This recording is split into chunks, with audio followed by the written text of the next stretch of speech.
It's very welcome to me, and then Celtic's a big club, especially after today when we see the draw. Is it a strange feeling to be away from Middlesbrough? Because one way or another you've been attached to the club for a long time. Well, to be honest, like I said to everyone, I didn't expect to leave this season because, especially last season when we get through in Europe, so I was a bit surprised that he's changed his mind and said to me that I'm not playing in his team regular. So and then I stayed there to try to see if the thinkings change, but I wouldn't think that it will be changed, and then that's why I decided to come, and then in the same time I couldn't lose the opportunity to come to a big club. So you expected that this season you would be playing alongside the new players like Viduka and Hasselbank? Yes, that was I expect. I expect to add some players because we in Europe and then need add some quality players, but I didn't expect me to go.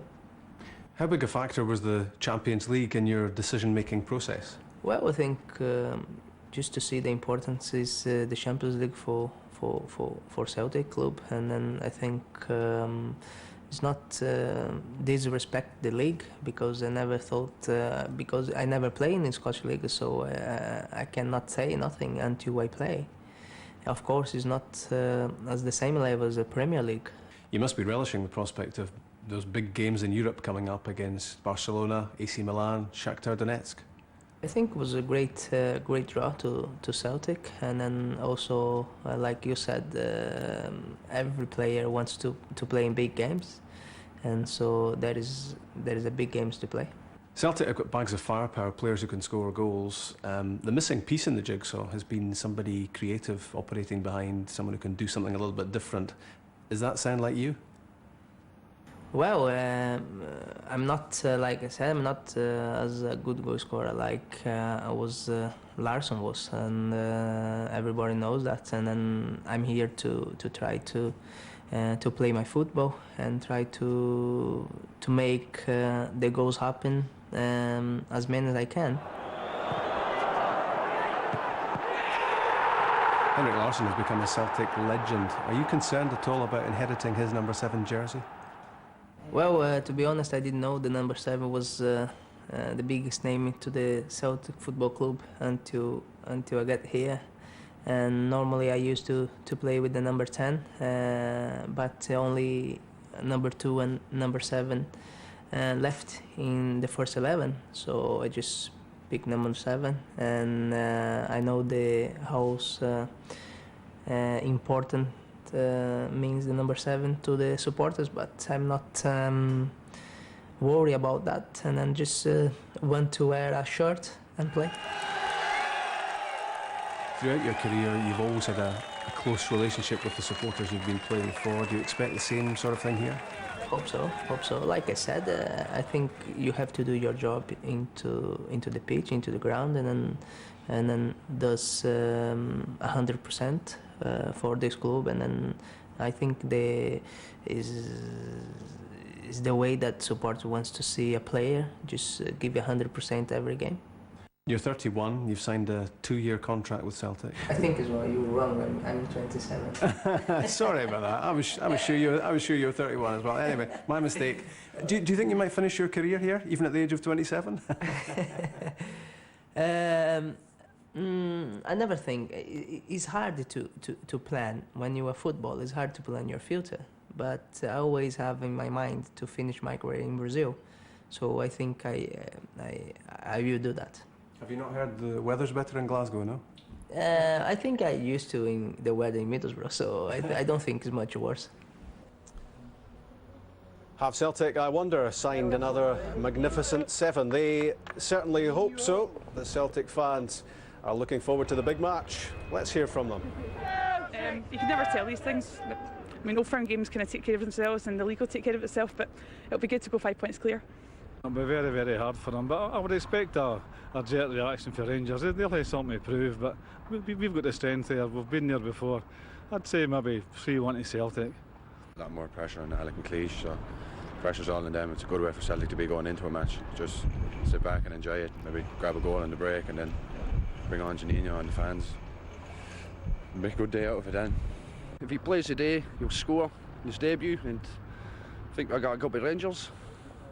We've been lacking on the right hand side midfield, and he should be able to handle the pressure if he's throwing it into the Old Firm.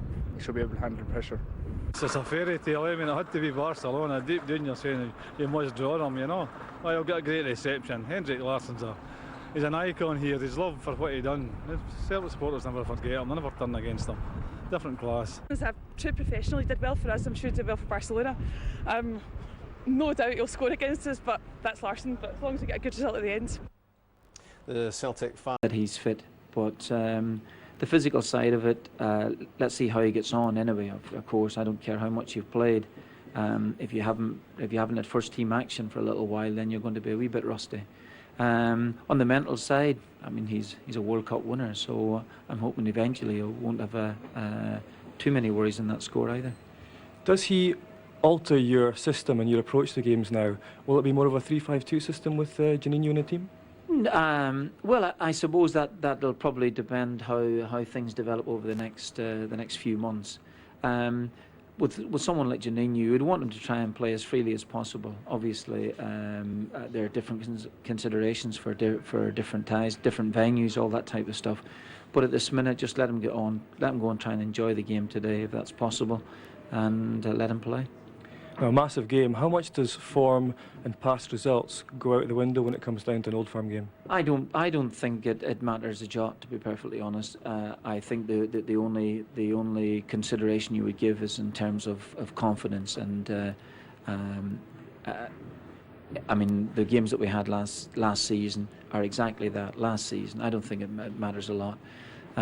Rangers obviously have changed the side around. A couple of players who will be making Old Firm debuts. We've got a couple ourselves, to be perfectly honest. But I don't think it depends very much on how the atmosphere affects you. But in terms of past results, I think we all know that doesn't matter a jot. I'd imagine a result today, though, would be a great end to the first month in the SPL. Be delightful to win the game, of course, and I think we've got a lot of playing and a lot of anxiety to go through before that happens. This will be a very, very tough game. Obviously, I'm hoping it's tough for Rangers as well. They get over the disappointment of Wednesday night and get on with life. And we're exactly the same. Delighted to be in the Champions League, but that's for another day. Today's a big, big day for both of us. Martin, thanks very much. So given, I think it was quite early in the game, it settled the nerves now. Another one from Alan Hutton? Yeah, it was a header for Alan Hutton, the touching in for a corner. I think that was only two ahead in the game. Like, once you go on the pitch, you do really settle down. Once you get onto the pitch for a warm-up, you get a feel for the stadium, the surroundings, like, and when the whistle goes, I feel all right anyway. But you're basically quite a calm, relaxed guy by the sounds of it, is that right?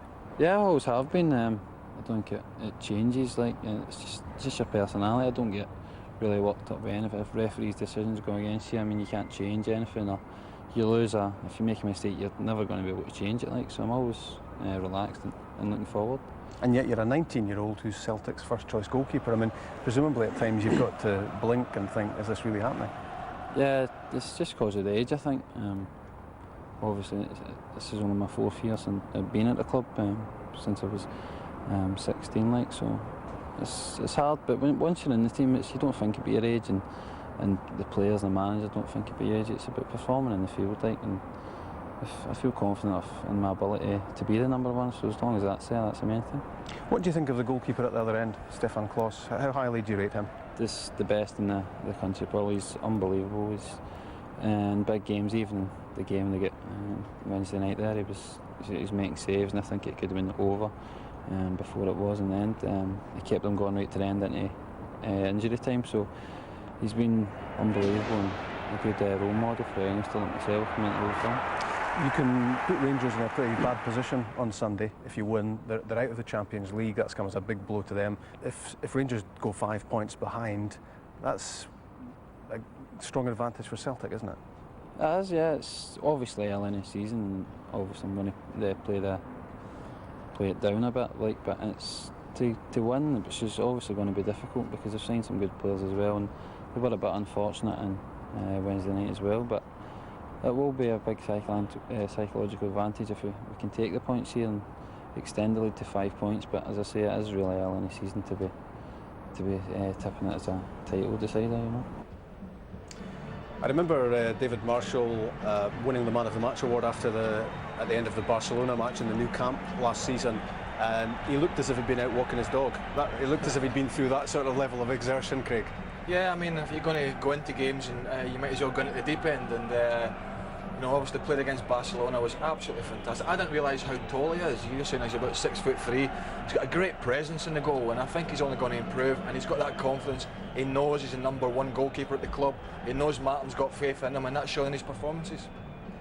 Walter, impressed with young David Marshall? He's come through at a good time for Martin O'Neill because he clearly doesn't have complete faith in either Rob Douglas or Magnus Hedman. No, I think the lad stepped in, so obviously under difficult circumstances at the Nou Camp. Handled himself extremely well in that game and has done so ever since. He seems very calm when you listen to him. Here, great option. I think they'll set up with the 3 at the back, with Junhinno just sitting behind the front 2, but they have the kick. Well, if there are many better settings in the world than this for football, I don't know where they are.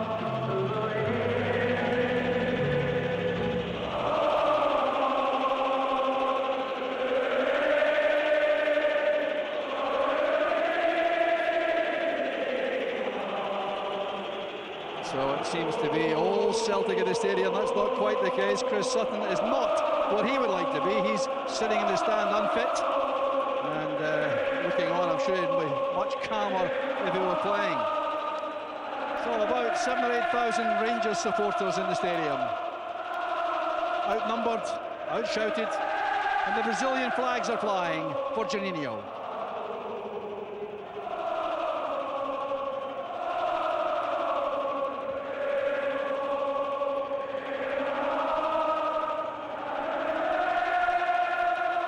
So the Rangers captain Stefan Klos is waiting in the tunnel, listening to all that singing from outside, ready to go. The referee there too, Hugh Dallas.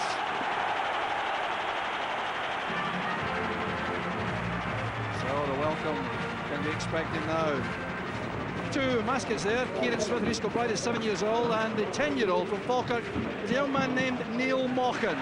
That's a very famous Celtic name, a fine player and a major lieutenant to Jock Stein in the glory years of the 60s and 70s.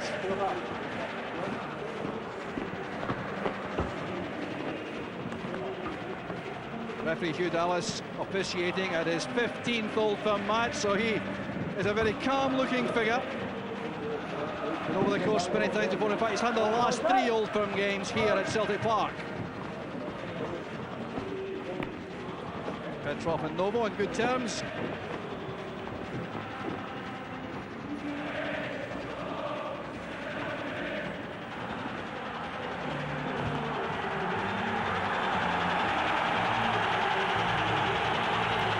So there's the welcome for the 2 sets of players for the first Old Firm match of a very important season for both clubs.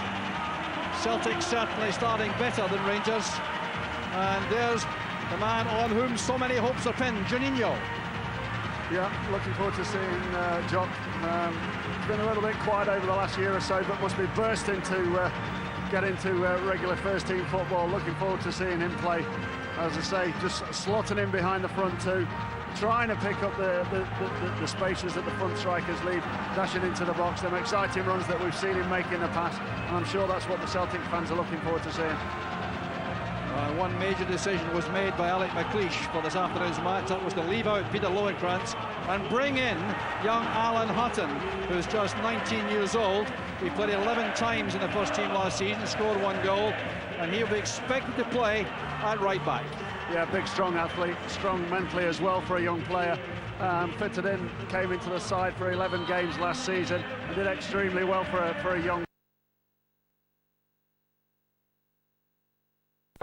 Look forward to them to overlapping each other. Rickson filling in behind him as well. Nice little tension on the face of Martin O'Neill there as the Celtic huddle takes place as usual. Rangers players in the meantime shake hands among themselves, boost themselves for the fray.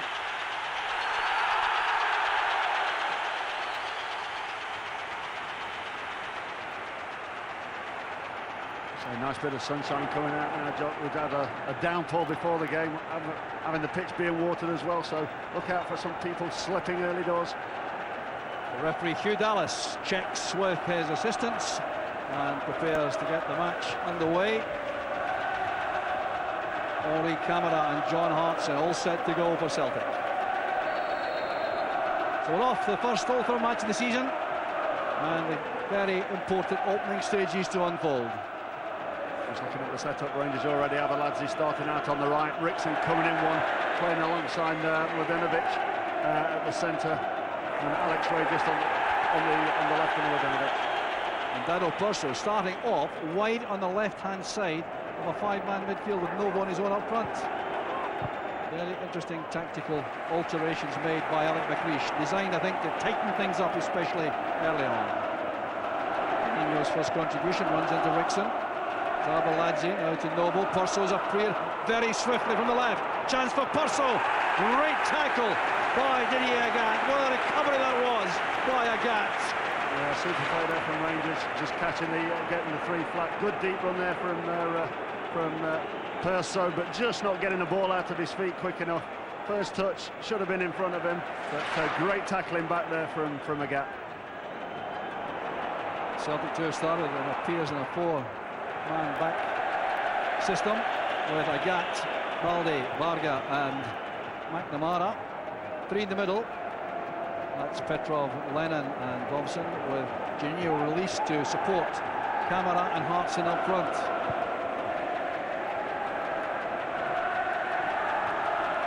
A bit of respite there for Rangers to settle down.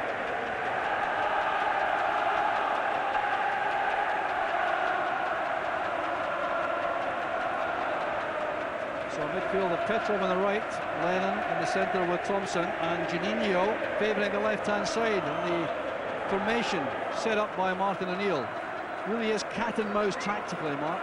The way the set-up at the moment, they've outfoxed everybody. I think everybody was guessing at what sort of formation, but it looks like they basically just set up 4-4-2 and just to play against each other.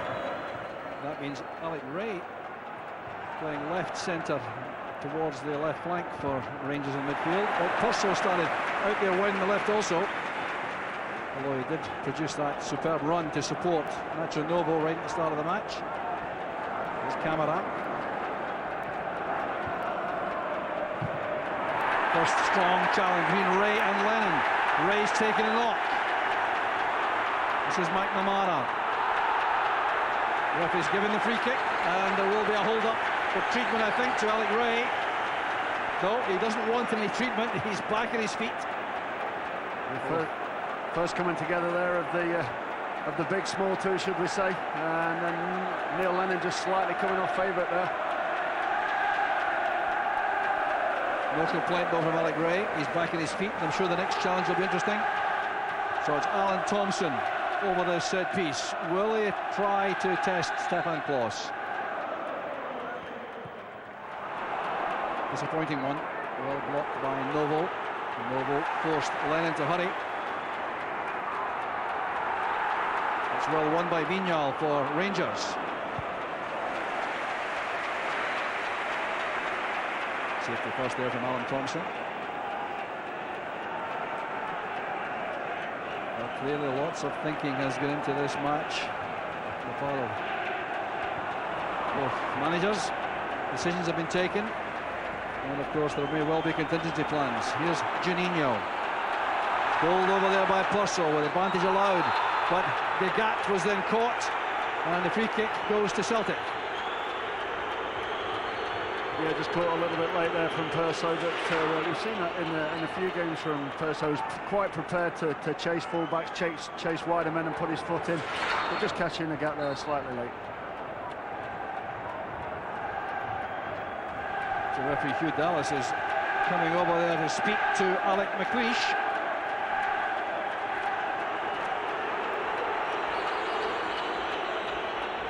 Jan Wouters is the man who I think they want to sit down. Give the attention all round. This is Lennon. And now Petrov. First blood would be so important. Disguised pass there from Junhinno, which fooled his teammate Henri Camara.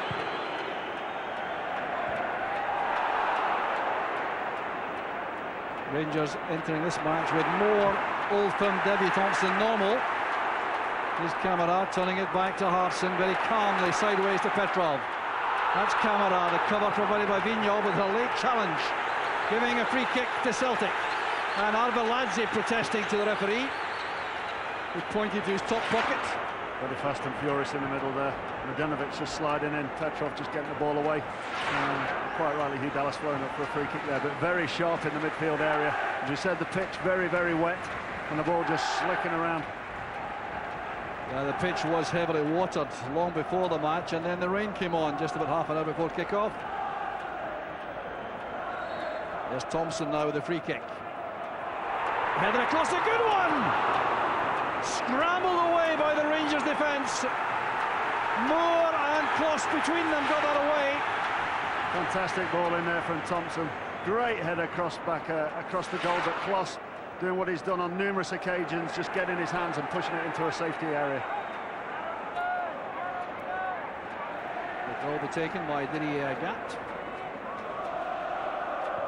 Larson helps it on. Back it goes to Kloss. 5 debutants in the Old Firm matches for Rangers. One of them is not Alan Hutton, who's playing his 3rd match, would you believe?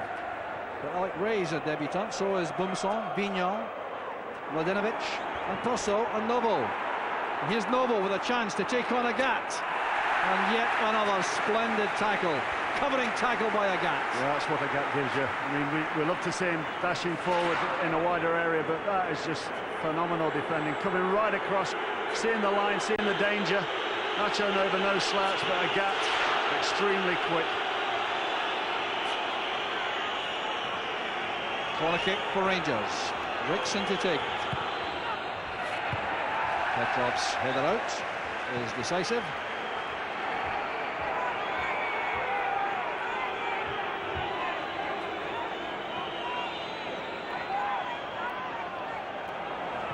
Torso challenging. Mladenovic's got up well. Acrobatic from Petrov. Here's Agat. Now Vignal for Rangers. Showing too much of that to Balde, and Camara has space. Here's Hartson in the middle. Junhinno coming from midfield to support. It's well read by Moore. Bit of respite there again for Rangers. Still discussing among themselves, the Rangers players, exactly how they're going about this task. Vignal just giving the ball away there and breaking to Camara, who's just in behind him, but poor distribution there from Camara. Alex McLeish showing his frustration. It's remarkable, Mark. More than half the team never involved in an Old Firm match before. I think you know, in the modern game, in the modern Old Firm game anyway, I think it's slowed down a lot. I think a lot of the passion and the tackling, the hard tackling has gone out of it. So it's a lot easier to come into it and make your debut. Good turn of pace again from Novo, followed by Varga. He's around the corner. Circle hand just with Junhinno and Henri Camara as the new boys. Away from terms.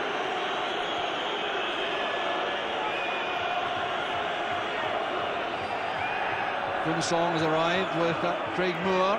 Mladenovic is also a threat. Tall midfield player. Once again, Petrov first to the ball. Rickson has a second chance to deliver. Camara's lay off. And a hefty challenge by Ray on Junhinno. Another tough challenge on the far side there also. Rickson and Thompson after the free kick had been given. That's right, just getting his foot right up into the ribcage there, Junhinno. And Rickson and Thompson, as they've done on numerous occasions, coming together. Camara plays it against Moore for the corner. This always a major worry for Rangers defensively. The aerial power of Celtic, substantial. It's taken short though. Camara plays it in. Well, with the big fellas in the middle, that's a big disappointment, I think, for Celtic. It's a waste there. I think Celtic pretty strong at set pieces, pretty confident when the ball's going into the box, and a wasted opportunity to bring the big guns in. Also in this left flank position.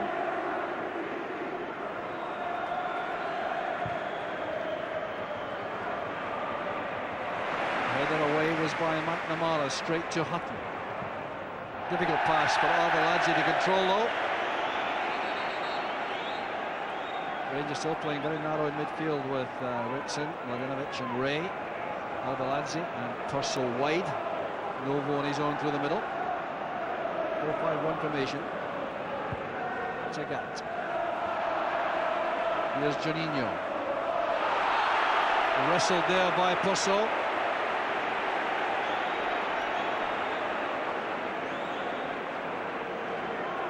Celtic free kick.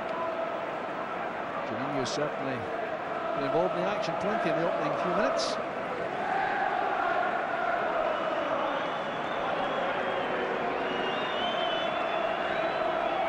Assessing the options, goes for the target of Hartson. Lay off straight to Rigson. Here's Hutton. That's asking a lot of Nacho Novo. He's a willing character, all right, but he's being asked to cover an enormous amount of ground. This is Balde and Barca. And Thompson telling Barca to play the ball wide for McNamara, but he ignores that instruction.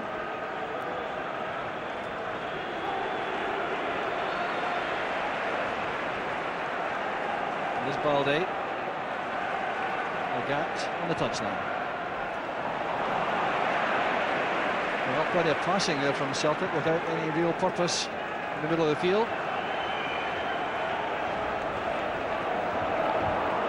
Strong running by Hutton. It's held up by Junhinno. That's a good pass. Mladenovic.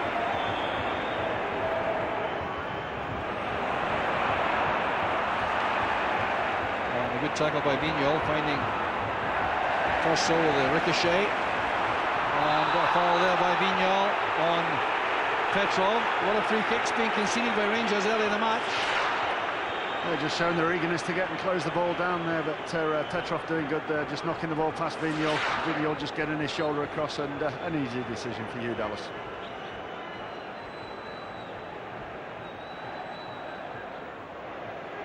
This crowded midfield area is certainly difficult to negotiate for both sides, which is why there may be more back to front from Celtic shortly to find Hartson and Camara. There's one towards Hartson. Junhinno, well robbed by Bumsong. Hutton playing that too long for Arveladze. This is Balde, the road to goal cut off initially by Nacho Novo. A lot of hard work being done by Novo up front. Yeah, by both sets of strikers. Camara's been chasing up the flanks as well. Nacho Novo, it's a hard shift when you're ploughing that forward on your own. It has to be done.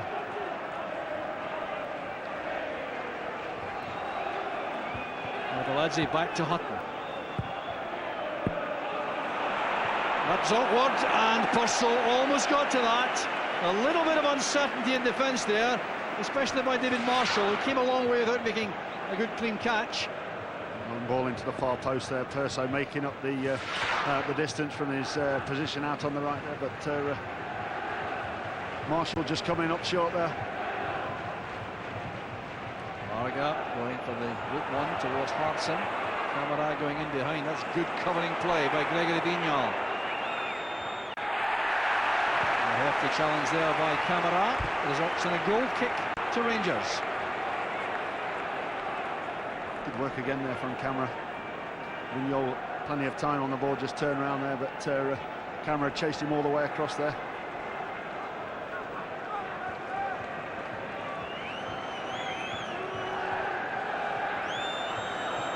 Not a lot of time anywhere on the park, Jock, on the ball.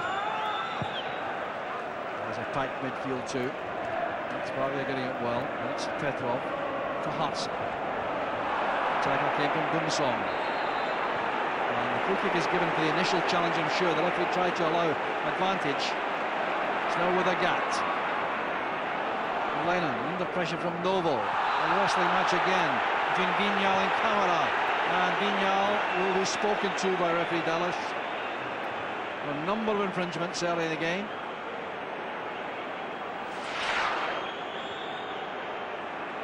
Yeah, just it's what you call close marking. Basically, right in his shoes there. But Vignal's got to be careful. 3 or 4 times he's given away free kicks in dangerous situations. And one more will mean a yellow card, I'm sure.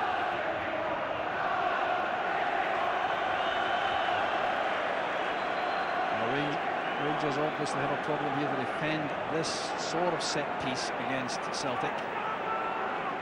With Balde and Varga joining Hartson in the box. A very awkward one, and it's calmly watched, passed by Kloss. It's better defending there from Rangers, holding the edge of the box, keeping the players off the top of Kloss, so he gets a good long look at it.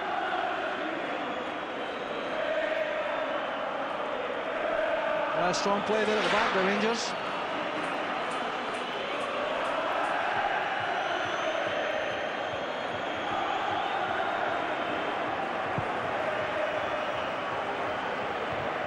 Varga's header helped on there by Hartson, and it's good goalkeeping again by Kloss.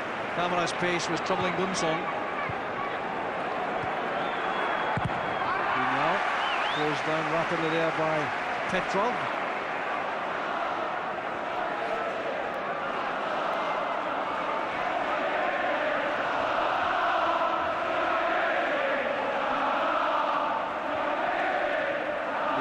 Try again from this throw. Marking is very tight indeed. Very few options available to Vignal. That broke kindly for Rangers. That's Purcell. Hutton has space on the right. He has Avalanche ahead of him. He's closed down by Mike Namara. Rickson took up good position there. The pass not quite accurate enough.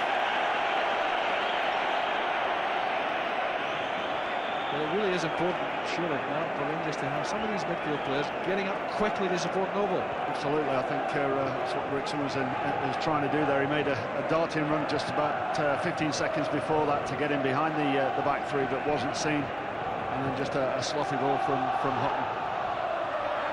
Grimson is judging the flight of that. Moore and Hartson together.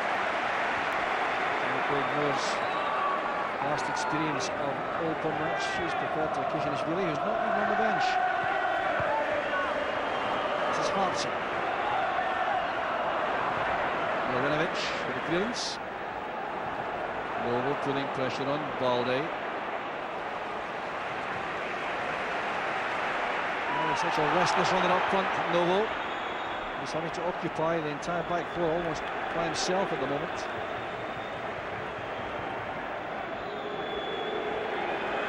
Lennon, and now Thompson looking for Hartson. Vignal again did well defensively. That's Camara. Would have been spectacular. Good play between the front two there. Long ball diagonal ball into Hartson, but not winning it. But still picking up the second ball and trying to link with his striking partner there, but just leaning back. I suppose the theory here, for like the cliche, is that the 5 in midfield will become 3 quickly when they have the ball, and Avalanche and Purcell will support Novo. In theory, that's the way it should be, Jock, but in old firm games, theory goes out the window.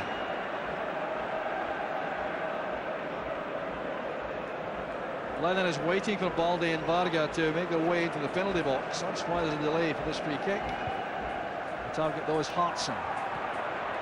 Condon in well, and cleared up by Mladenovic.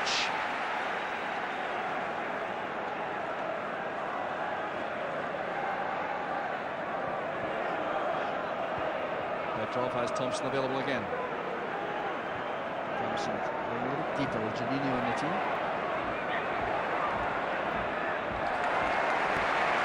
Under pressure there from Purcell.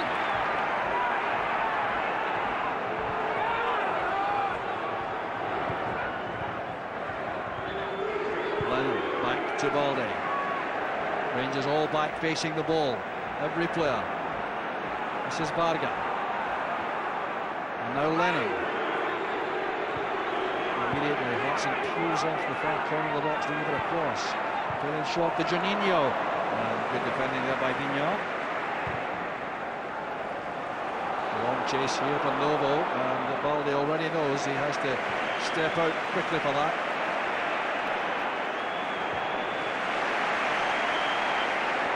Here's McNamara. Thompson. That's good play by Thompson. And a fine recovery tackle by Rickson.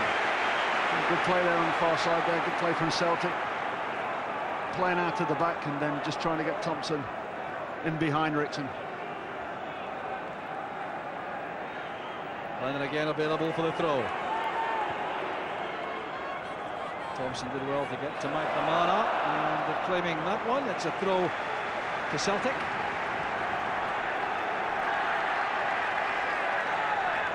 Balde and Vargas stayed back this time. Could he be offside? Yes, he is indeed. A return to the thrower, so often resulting in offside. Cunningham, the linesman, flagging that one.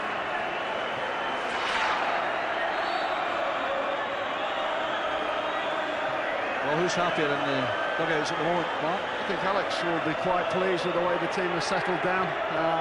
There's a couple of players playing in foreign positions. Avaladze out there and Perso out here. I think Avaladze needs to get himself into the game a little bit more, but I think Alex McLeish will be the happier of the two at the moment. Avaladze's header on. It's so hard for Rangers to get goals in this fixture recently. They scored one in the last 5 Old Firm matches. There's Hartson. Cameron. Petrov had to turn. Here's Agat. Cameron again. Good tackle by Vignal. Help being offered defensively by Perso. This is Agat. Cameron.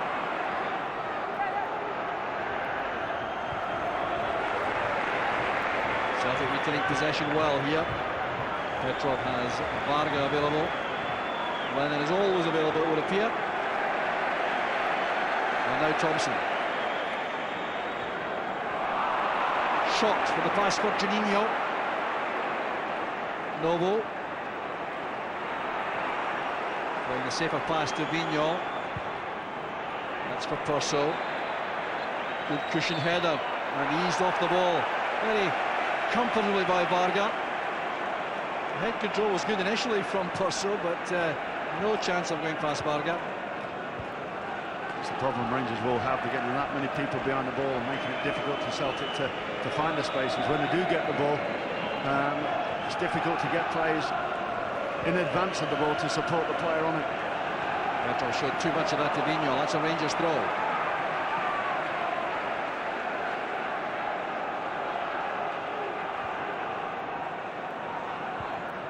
Vignal to Novo.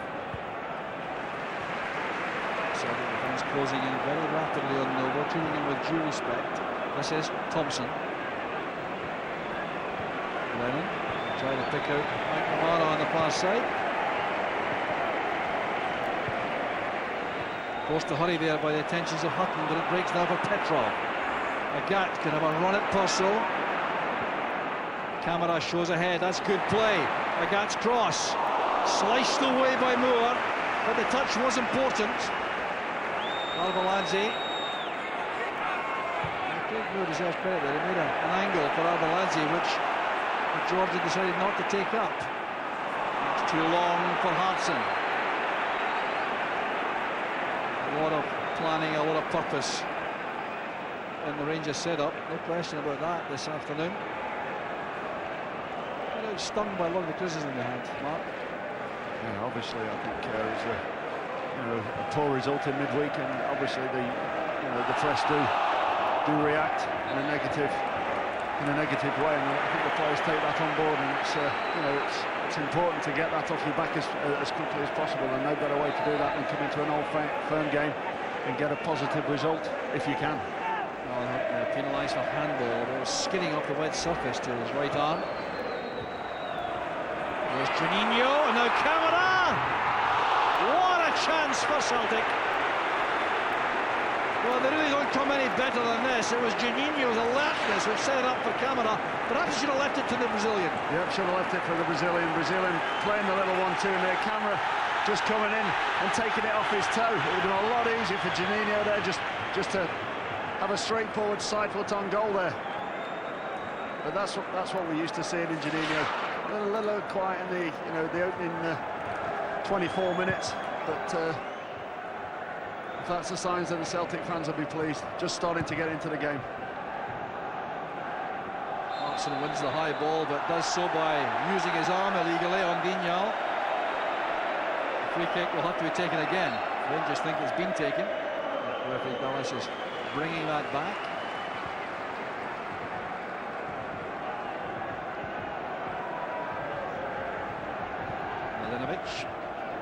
Still battling to acquire match fitness after a long injury spell.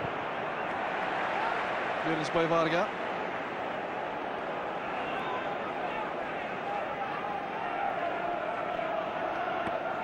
What a big occasion this is for Alan Hutton.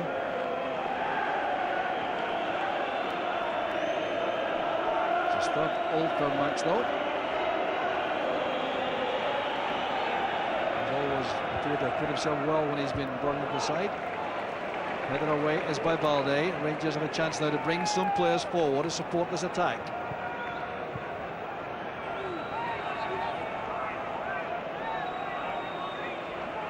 Not too many players showing for the throw though. It's difficult for Hutton. Well, they had to play it hopefully in the end. Disappointing play that by Rangers. Moore judging the bounce well. There's Vignal. Under pressure instantly from Junhinno. Here's Petrov driving at the Rangers defence. We've seen him so frequently do that sort of thing and end with a very effective shot. But Junhinno's contribution again important. Yeah, just starting to pick the loose second ball up there. Risky play there from Vignal with 3 or 4 players around him, Celtic players.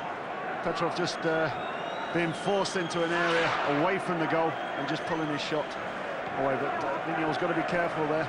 2 men left at the back, miscontrol, puts pressure straight on you. Vignal,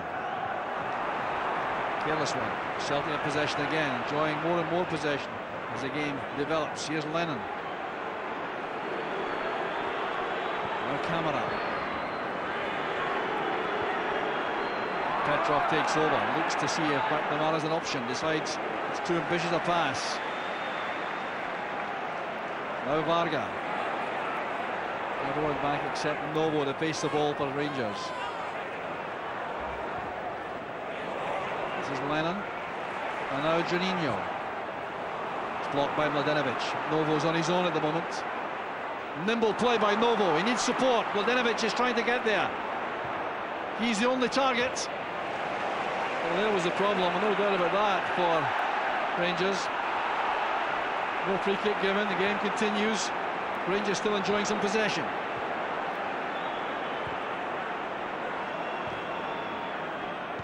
Torso down towards Mladenovic. Junhinno tried to get involved there. Here's Novo, and he's beaten to the ball by Varga. Better play from Rangers, led by Novo extremely well. Better play from Rangers, but more conviction when they're going forward. I think a willingness from midfield to support the forward plays there, but good play from Nacho Novo. Marshall perhaps expecting some action. He hasn't been too heavily involved so far. The throw comes from Vignal. Torso looks to be the likely target. He's won it. No threat though on the second ball.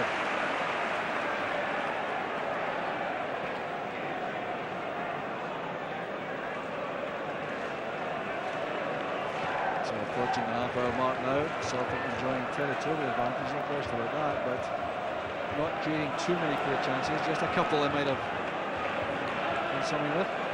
Celtic looking very comfortable though, Jock. On the ball, just passing the ball around, creating little angles.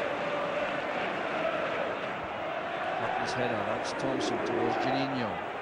Hartson for Thompson, that's excellent play. McNamara took up great position there. Tackled by Arveladze. Kept the ball in play. And that'll be a goal kick. Good play by Arveladze. So fine first time passing though by Celtic there. Yeah, slick pass in there. Just one touch stuff. Junhinno playing a little wall pass off, and then Thompson sticking McNamara into the corner. But a willingness, you see, it's difficult for Celtic today to break it down, because Rangers are getting so many players behind the ball. Just an example there was Arveladze right into the corner flag there, helping out his defenders. Purser's header's a good one.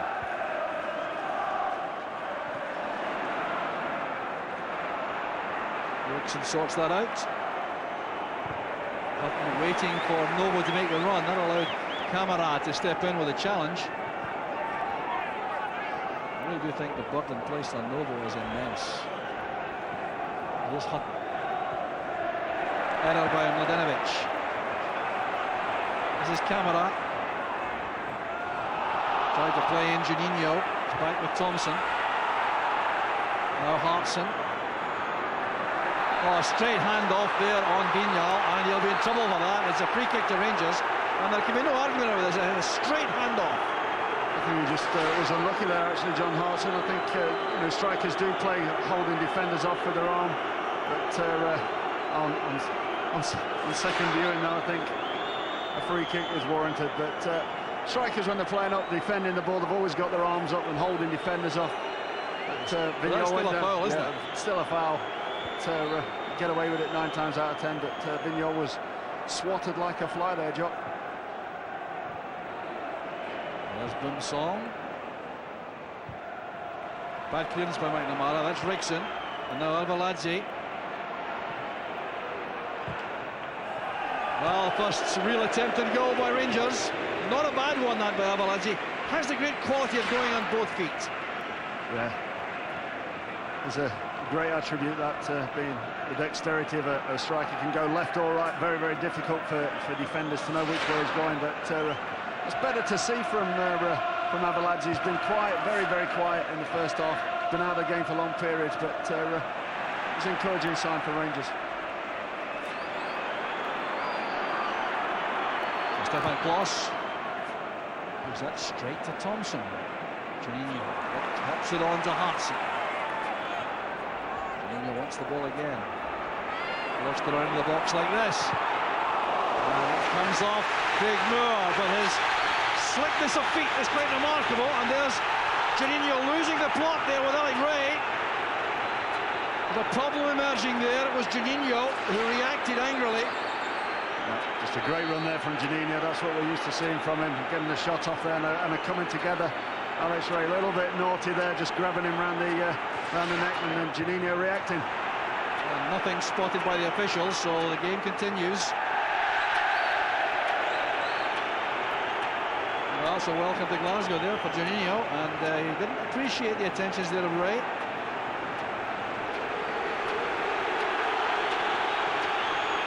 That's a good one. Hartson, now Petrov. Hartson again, so strong. And so was Bumsong. Very good defending by Bumsong.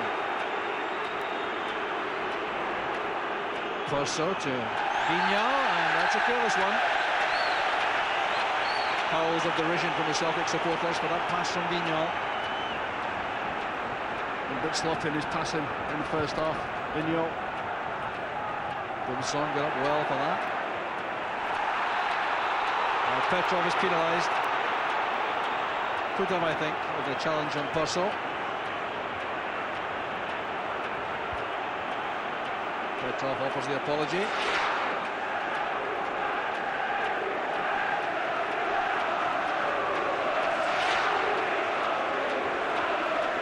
So Rangers have a free kick. Well, McLeish is going through the mill here to get his team going.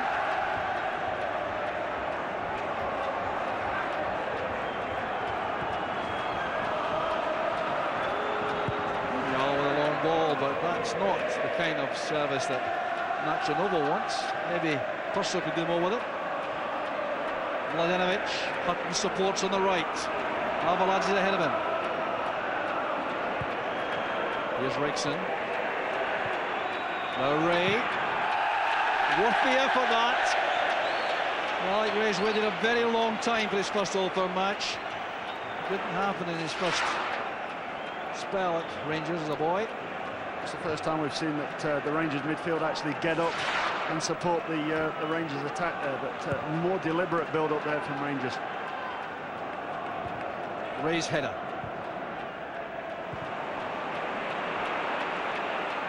This is Purcell. Well tackled by Agat, whose defensive qualities have really been very important to Celtic in these Rangers counter-attacks. Mladenovic. Now Ray.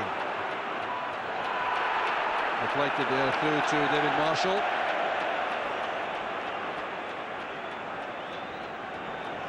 Still a feeling of cat and mouse about the game. I think Rangers just prepared to let Celtic have the ball in front of them and get plenty of people behind the ball, but I think that has a detrimental effect when Rangers are trying to go forward. So it encourages Celtic, to come forward beyond the front foot. There's Hartson again penalised. Here's why. Look at the arm up there. Straightforward decision for the referee there. But now Hutton for Rangers. Thanks kindly for Arveladze. Good movement offered by Hutton. McNamara trying to get back on terms. It's a good ball in. Had to be won by Barca. Hutton has certainly made a good contribution here. showing his athleticism there, getting forward. Good athlete, Alan Hutton. Just a lack of bodies again, as we were saying, from Rangers in the box. Fernando Rickson will take this. Away again by Petrov. That's at least 3 he's hit it himself from corner kicks. Lennon playing it long, much too long. Vignal's first touch not the best, but he recovered well. Mladenovic. Vignal to Ray. All very tight in here.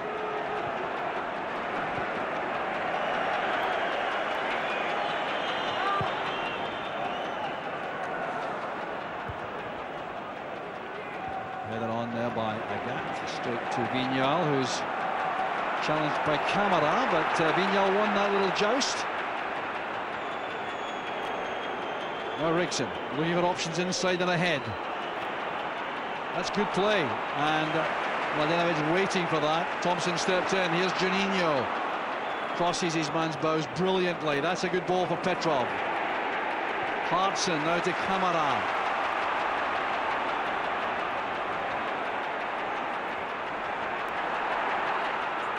Fine tackle by Ray, beautifully timed. Camara dwelling on the wall perhaps too long. Purcell says, "Where are you all?" Supporting me on this side. Vignal is there. Now for Nacho Novo, that really is a wasted ball.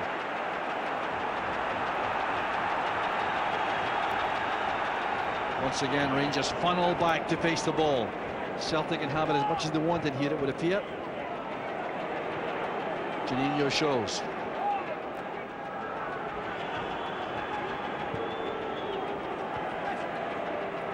Amara's under pressure.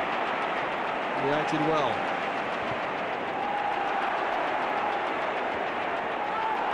Hutton did very well indeed there. That's Arveladze playing it inside with the referee's given the free kick, I think, for the challenge made by McNamara. No, or was it? There's a certain lack of clarity about all this.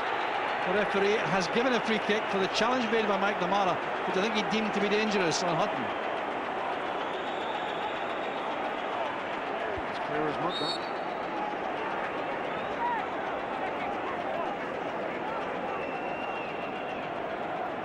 Now Hutton surely will not pump a long high ball forward. No, he hasn't. Arveladze now. Straight to Junhinno. That is a criminal pass inside. Junhinno may make Rangers pay here. Still Junhinno. Now Hartson. Scrambled away by the Rangers defence. What a relief that'll be to them, because that was a straight giveaway. Celtic come again with Junhinno. It's a brilliant turn to taken right out of the play there by Hutton, but that was because of the skill of Junhinno. I don't think it was a malicious challenge. He was completely beaten. Yeah, Alan Hutton just done by pure skill there. Junhinno, great little flick inside and just turning the defender. Hutton just done by a great piece of skill and experience. Guilty again, Rangers have given the ball away in a dangerous situation. Great run here from Junhinno, just picking the ball up deep, giving the ball away again, as I say, Rangers in the midfield area. But, good covering over from Vigneault. Warming to the task, the Brazilian.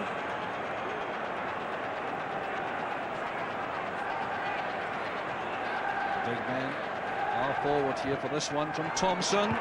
Well won by Moore. Here's Petrov to Lennon. Quite content to play the ball back to retain possession. McNamara can use the big men ahead of once more. That's Parsons' header. In goes Vigneault. Rickson to Mladenovic.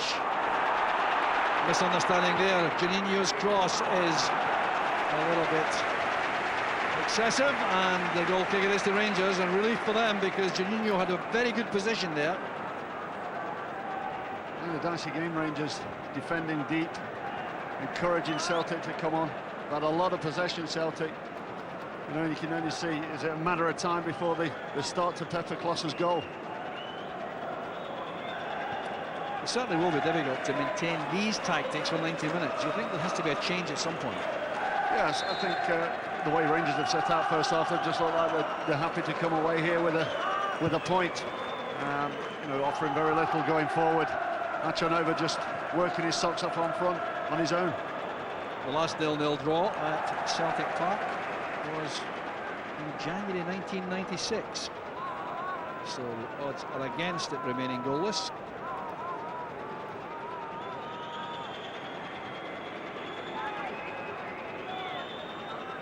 And the lack of odds is shown by Rangers going forward. It's almost as though they're playing a European tie away from home. Here's Vigneault. That's a good ball in, and just too high for Arveladze, who was there, marked by McNamara. The foul on Rickson by Thompson.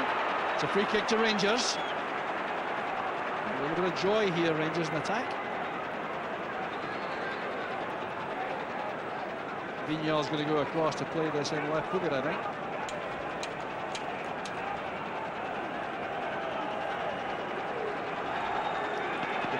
A teammate of Didier Agathe at Montpellier, so they know each other pretty well.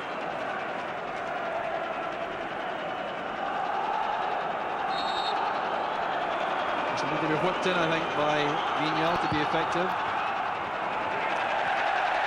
Much too long and high, and a really poor effort in the circumstances. The Rangers not making the most of the set pieces. There have been poor corners, poor deliveries from free kick. When they've got the more physical players up in and around the Celtic box. So the studded build-up comes back again for Celtic. Thompson playing it long for Camara. Moore was almost beaten with that little dummy. Back it comes from Hutton to Kloss. It appears that there will be no time added on. I think there hasn't been any stoppage or any trainer involved. And the physio called on, and as Balde steps in there ahead of Novo. 6 of one, half dozen of the other, I think the referee decided. Junhinno is brought down there by Ray, and Junhinno is not at all happy with Alec Ray. I suspect they've met before. Just getting the feet tangled up there. I think nothing sinister in that. I think they're just two players coming together. But such is the pace and fervour of an old firm game. Osvaldo Giraldi Junior, otherwise Junhinno, clashing there with Alec Ray. Glad you said that, Joe. Trying back here, perhaps on a gap. No, he fancies taking on Purcell. Vigneault dwelling in the ball, being caught by Camara initially, now by Agathe. So the former teammates clash, and the result is Rangers' decision. Vigneault and Agathe. Times they played at Montpellier, but they'll know each other well. Referee appeared to be right. Yeah, didn't know what he was doing there. He was under pressure, and the only thing he was after was a free kick, and I got obliged him with that.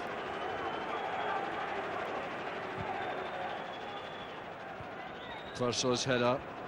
Baldi did well there against Nacho Novo. Barca going route one this time. Hearts in the target. What a battle this is. Hunt steps in. This is Juninho. Good block there by Boomsong, but still Juninho. Scarcely closer. Well, he really has become very influential in the match, Juninho. Fantastic play from Junhinno here. Getting the ball. That's what he does the best.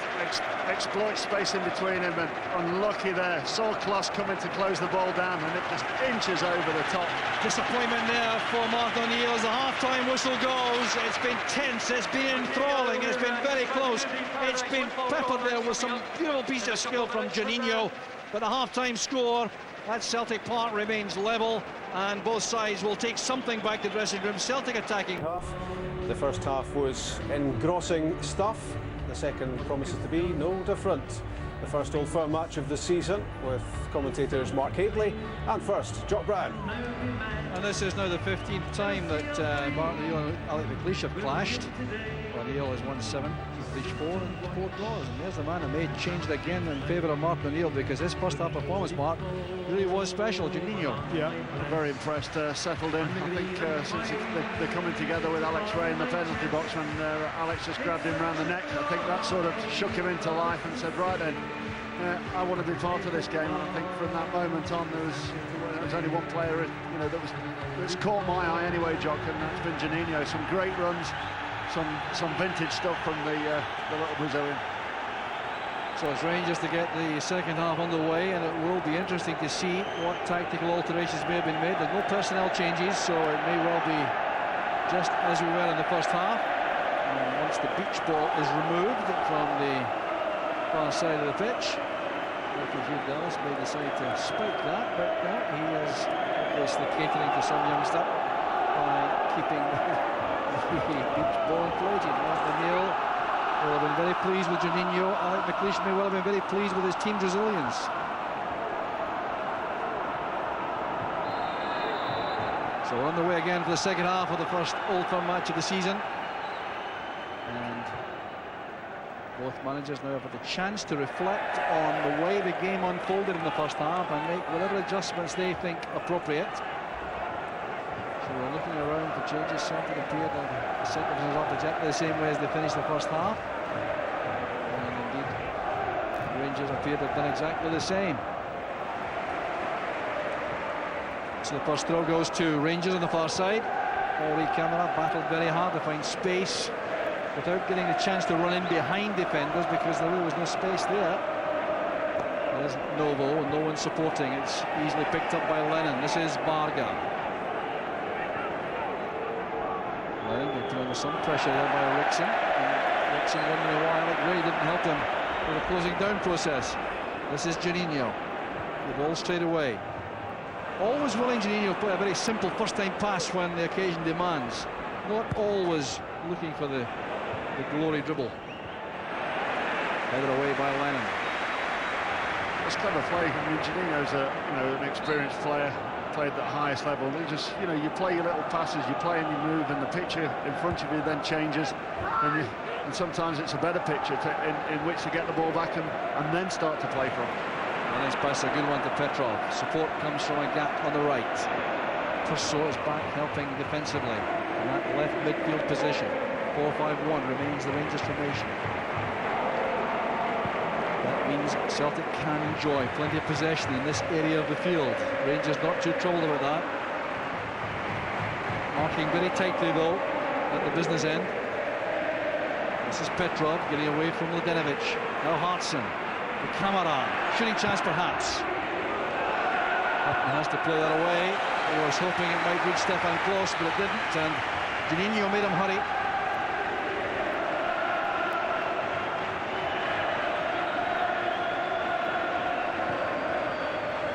McNamara with Juninho.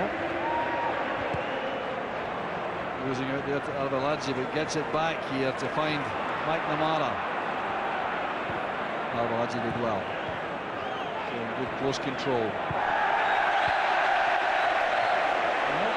But on the Rickson wanted some infringement there. Referee Dallas couldn't have been closer and just shakes his head. Camera back to McNamara. And the challenge was made there by Hutton. A free kick has been given. Referee making a little fuss about it, but he's given the free kick. Really pressure from Celtic. No contact there at all. I think McNamara kidded Dallas. He's got himself a free kick in a very, very dangerous area for Rangers. Petrov with a free kick. Back it comes to Thompson. Now Lennon. Hartson's the target. He's done well. So too has Vignal for Rangers in defence. Such a handful inside the box, John Hartson. Such upper body strength. Agat. Back with Juninho. Finds Petrov. This is Lennon. Camera's the target. Cross goes Boomsong.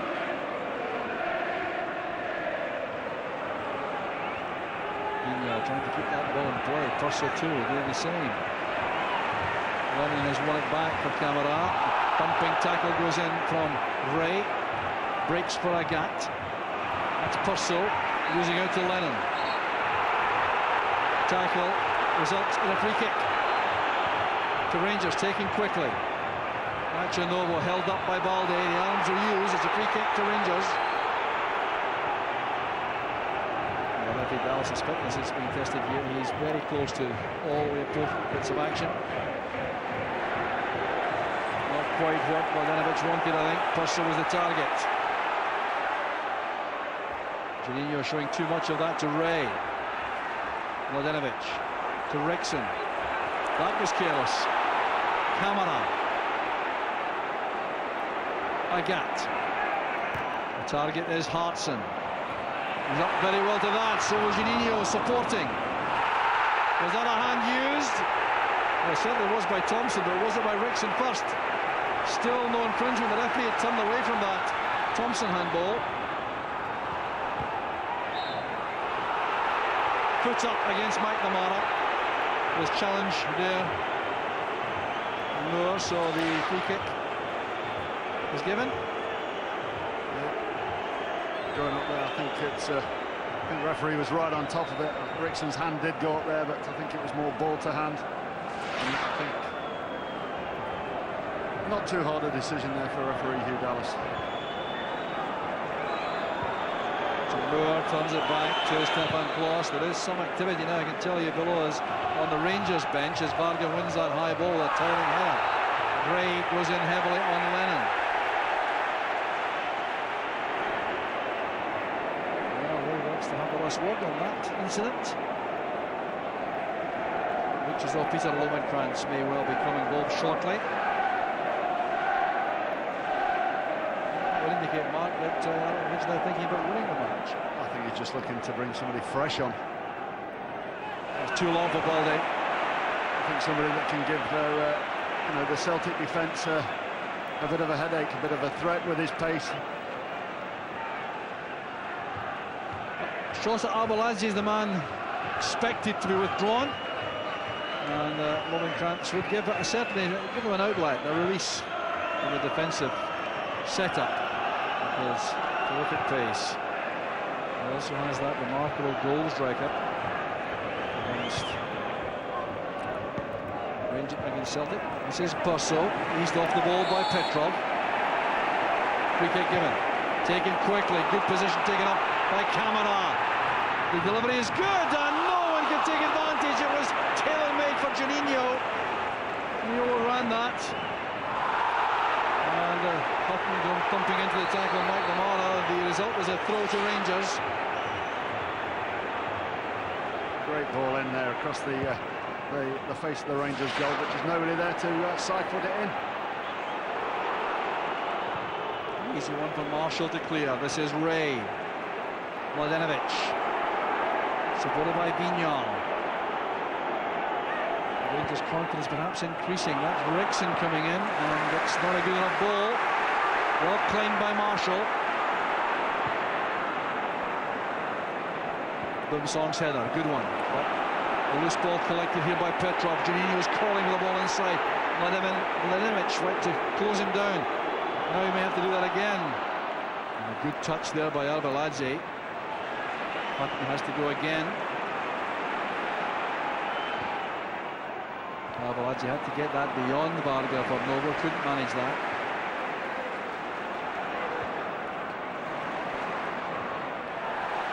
Ray did well with a challenge on Thompson. Now there will be a change made. Substitution is going to be made. It's Lovenkrands willing to come on. Arveladze is being withdrawn. Top scorer last season for Rangers, but perhaps finding the pace of this game just a little bit hectic. Lovenkrands should certainly cope with that.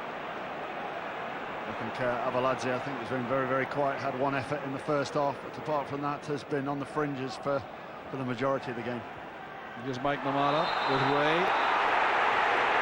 And a clash there on the ground between McNamara and Ray. The referee's going to take some action against Alec Ray. Persistent fouling must be the reason for this.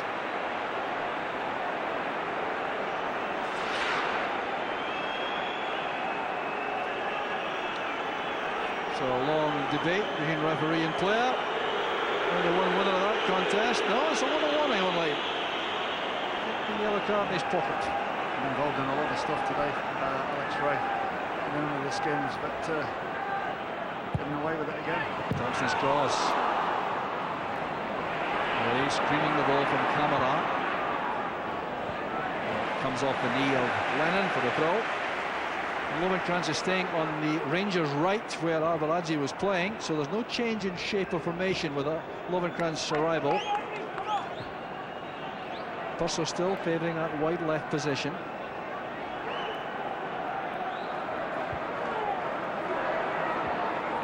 Rickson losing his bearings. Thompson finds possession for Petrov. Lennon again. Looking for Camara. It's a good header down by Moore to Boomsong. Here's Vignal. Purser shows himself short. Needs support. There's not much around. It has to go back to Vignal. Just nothing on there for Rangers when they had possession.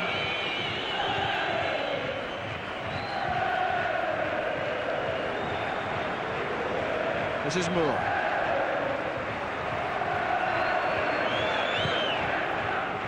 Once again, that long high ball. And Baldi and Varga marking Noble. Sure to come back to Rangers. There's Rickson.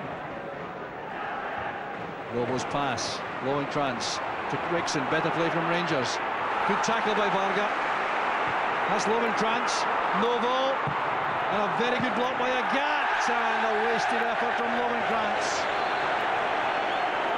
Promising there for Rangers. Great tackle there coming from Varga. First Rickson we've seen getting into the box, but a great pullback from Lovenkrands, but another great block from a Celtic defence. But that's about, I think, the best bit of action we've seen from the Rangers side in the whole game. The benefit of getting players forward, supporting the attack. Arson wins the header. Vignal turned it out for the throw, has words with the far side linesman Andy Davis rather, who's waving him away. There's Junhinno, and Mladenovic is strong enough there to win it once and then twice. Boomsong's clearance was a little bit ambitious, but worked all right. This is McNamara. Celtic build again. Lennon starting it all. Petrov stumbles. That's for Lovenkrands to, if that had been played through by Noble, Lovenkrands would have had a chance. He was being chased by Thompson, who couldn't have matched his pace. That's Moore.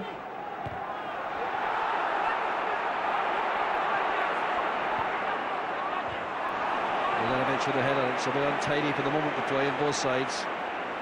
Lennon now trying to restore some order. The pass picks out Agat.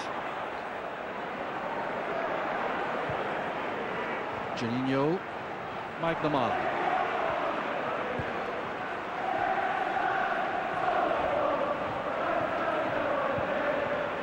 And again available. So much starting with Lennon for Celtic. Just quietly goes about his game, Lennon. He's had a super game. Just sweeping in front of the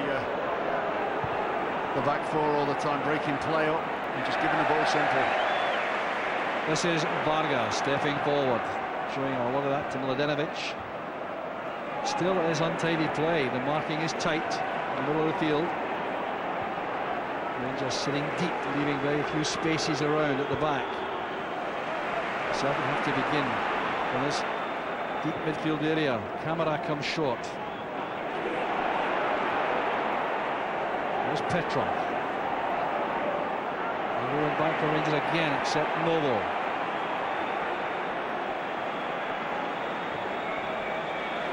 Lennon once again will try to find something ahead of him that's effective. Junhinno now has possession. An injection of pace every time Junhinno gets possession.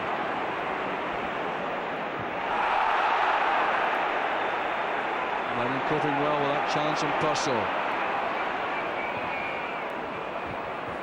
Surely nowhere for a gap to go there. The throw is the best he could do. Once again, Lennon looking perhaps this time for Hartson. Grimson got a touch, but there's still a problem for Rangers defensively as McNamara flights it in. Vignol wisely concedes the corner. Good ball in there from McNamara. An overload at the far post. Celtic players queuing up for the ball, but Vignol just in the right place.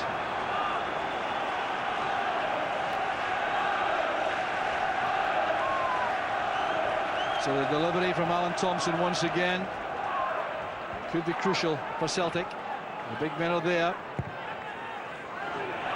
That's Hartson. Wasn't picked up. Got a clear header there. That's a worry for the Rangers defence, no question. Just a ball into the far post there, the big two. Varga and Hartson. Hartson just getting in front of Varga, but straight down the throat of Stefan Kloss. Maybe the first attempt at target in the match, going by the stats we've seen. This is Vignol. It's a very good turn. He's done some good things, Vignol. Also given the ball away carelessly on a number of occasions. This is Purcell. Ray reacting to the call from Hutton. Rickson. This is Hutton. Now Livingston's. And now it's Purcell again. Rangers enjoying some possession here. Vignol.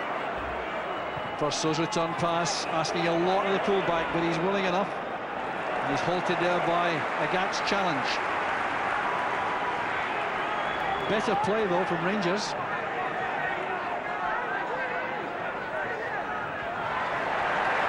Good intervention there by Camara to win possession for Agat. Hartson shows himself short. Robbed well by Boumsong. Good play by Jean-Alain Boumsong. He's still in possession.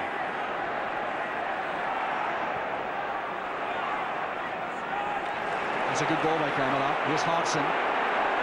Switching the play could be effective, and McNamara has to turn back. He is making good progress. Junhinno delightfully stepping away from Hutton. Beautiful play. This is Hartson trying to find Junhinno with a return pass. He really is the class act on the field, though, Junhinno, no question about that. Lovenkrands and Varga clash. The result is a throw to Celtic. It's great to watch Junhinno there. Great little flick with the outside of his foot and across the defender, doing everything that you're taught to do when you're a youngster. But they're just running out of ideas again. Too many ball players behind the ball for Rangers. So remember, we've got a phone-in for you at 7 o'clock tonight. Phone Marcus and his guests and express your views on this match or any other of the current football issues. The numbers are on screen now for you, so don't miss the opportunity.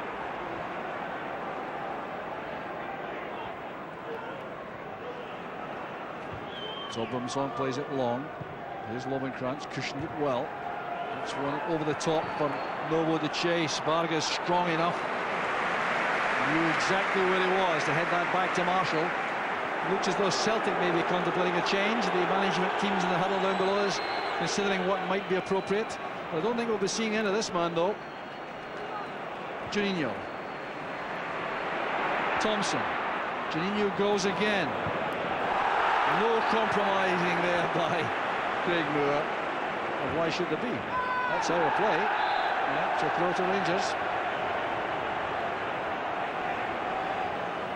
Ross Wallace preparing for action for Celtic. He's got a bit of craft and skillful footwork to back up Junhinno.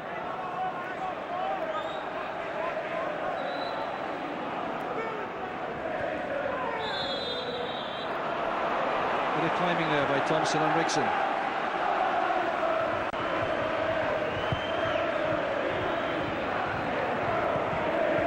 It says Gregory Vignal. Ross Wallace with a short right. It looks as though the man going off is Irene Camara. Might set the place alight here in Celtic Park. This is Novo. Good chance in the turn. He's running too long in possession. Didn't quite make up his mind.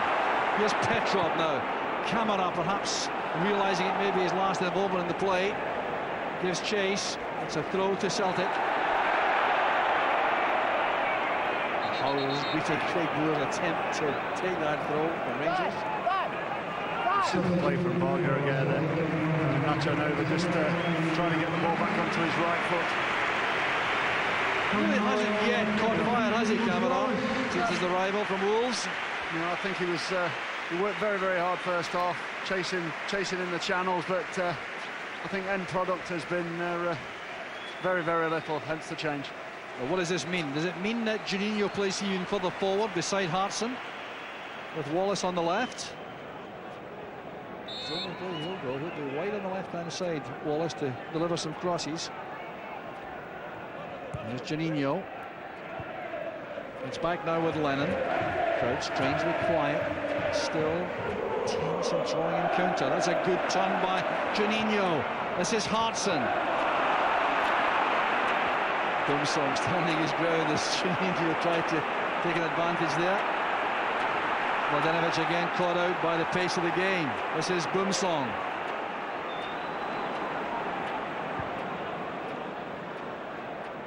The flick on by Lovenkrantz goes wrong. He was trying to set up Rickson.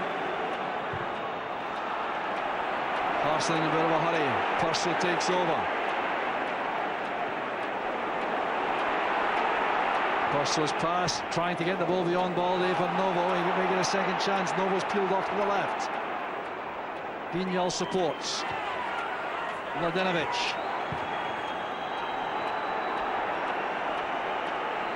Here's Bumsong. Lovenkrantz trying to turn.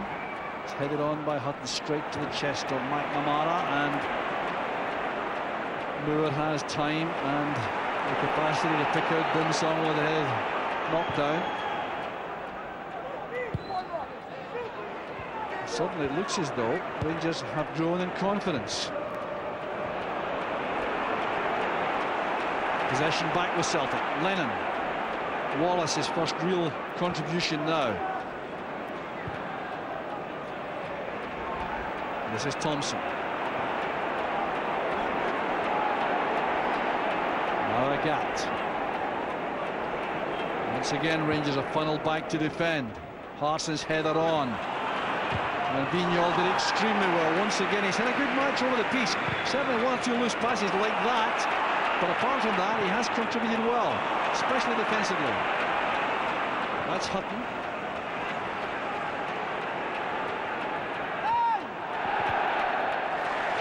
The throw in there by Wallace.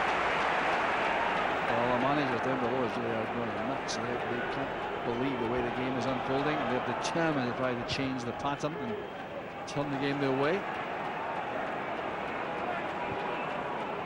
He's Lennon again, quite content again to play it back if it means retaining the ball.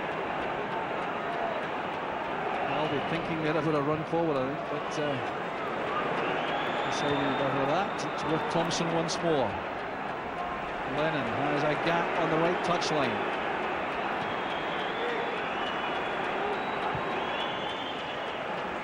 Here's Wallace. Celtic depending, I think it was, being able to take on Hutton and get some crosses in. Hutton's making that very difficult.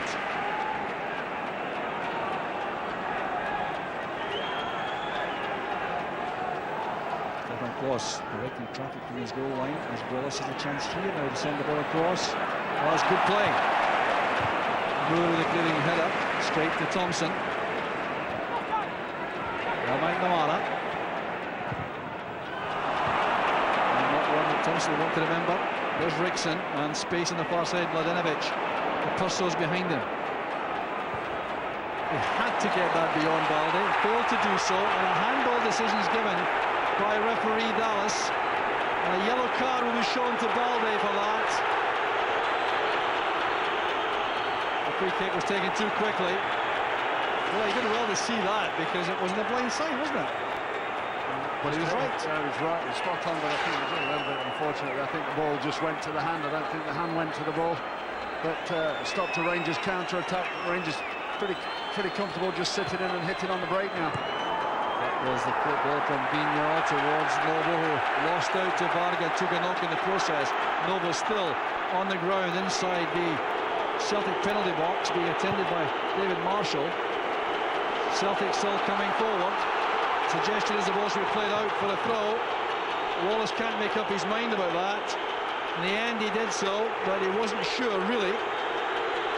And the crowd I don't think was too sympathetic either, but Novo has got back in his feet. Referee Dallas checks to see if he needs any attention. The answer I think is no. There's what caused the damage.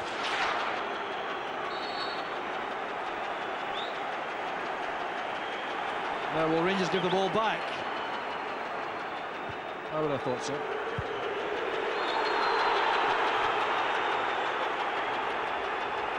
Neil Lennon is having words with the referee because he doesn't think Rangers did give the ball back. And on the touchline, Martin O'Neill and Alec McLeish are having their say.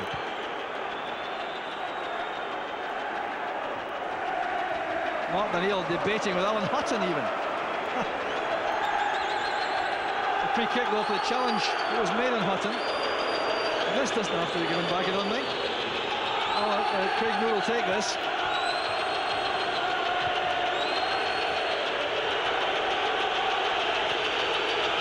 Well, Boomstar I think did eventually give that back. Header on by Hutton. Here's Novo, seems to have recovered. Now Ray. Goes down rapidly by Lennon. Vignal first to the ball ahead of Junhinno. Heavy tackle there by Petrov, but it breaks for Purcell. All hectic action out there now. Looking more and more like a match which one goal could win. 20 minutes left. Mladenovic couldn't get to that. Ahead of Petrov. Now Wallace. Good defending by Hutton. Now he wants the counter-attack. Strong play by the young fullback. This is Lovenkrantz. Can he go past his man? Here's Purcell on the turn. Great play by Purcell. A superb save by David Marshall. The save of the match without question. This great striking play by Purcell. Great turn there from Purcell on the edge of the box, but golden opportunity for Rangers to take the lead. Few and far between the efforts on Marshall's goal.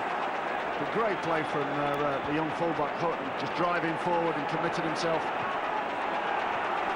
There's Rickson to Ray. That's one for Lovenkrantz to chase. It's awkward perhaps for Marshall on the bounce, but there's a late challenge here, giving a free kick to Rangers. Alec Gray was the victim.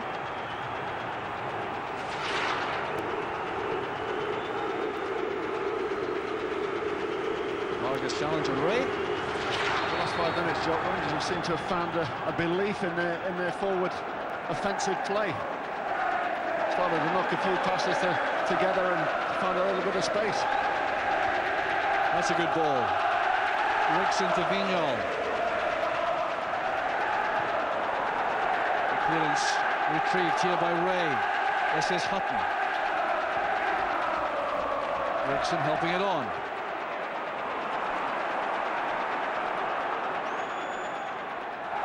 He did well to win the throw, Rickson. He certainly has given Rangers bags of energy in midfield, no question about that. Out it comes to Mladenovic. He's a good striker of the ball from distance. That's Ray, caught by Lennon. Well, these two have held themselves pretty well in check. Expected to be fireworks between the two, but really have gone about their business in customary fashion without getting too overwrought.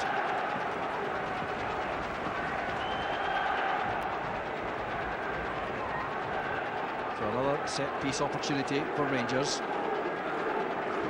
And the left foot of Gregory Vigneault could be important here. The referee Dallas has not yet sorted out the wall. Get back the full 10 yards. Well, he's satisfied. Discussion here is in Rickson and Vigneault. Looks like a knock to the side of the wall for Vigneault. There it is. Wall did well.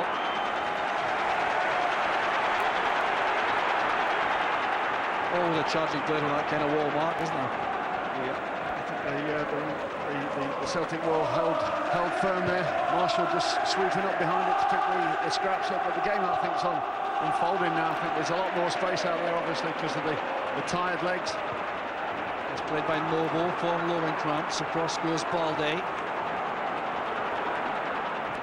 Lovenkrantz surrounded there by Celtic players, showing him substantial respect.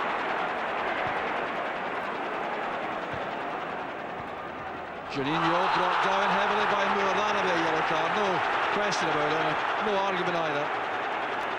Yeah. Craig Moore just bringing in, that's all to do when you play abroad, just to make sure that foul's given away on the halfway line if it's going to be danger, and that's what Craig Moore just did there. Saw Junhinno as the threat, spinning in behind him and just cynically brought him to the ground.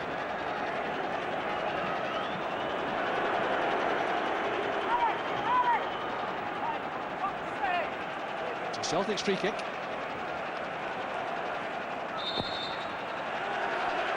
Mark O'Neill getting very uptight indeed down there. Into danger area it goes towards Barca. This is for Balde, a challenge. Bumsong did well. That could have been dangerous. It was deflected for the corner. Pressure mounting in the Rangers defence here.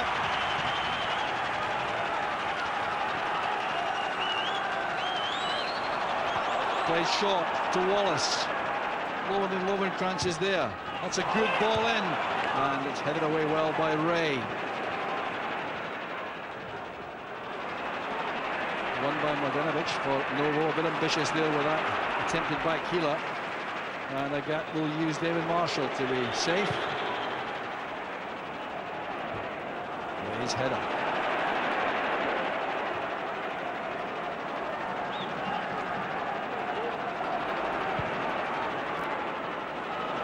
Song with Hartson.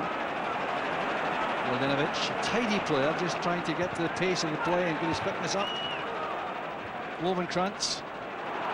Going to be a foul by McNamara, but the referee satisfied for the ball was the target. Here's Wallace. Brought down by Lovenkrantz. Free kick to Celtic. Lovenkrantz feeling aggrieved he didn't get the free kick up there, but not a lot in that. I think Wallace just going down, knew what he was doing, wanted to get himself a free kick, and the referee obliged.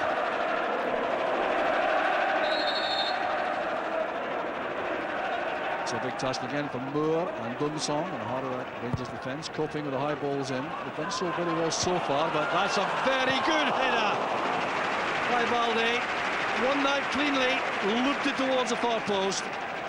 Great delivery into the far post there. Great deep ball in there, but there's only one winner of that. Balde up, miles ahead of there. Just slightly misdirected, I think the target was Hartson. Martin O'Neill just showing his frustration again. Stefan Klos in no hurry to take this goal kick.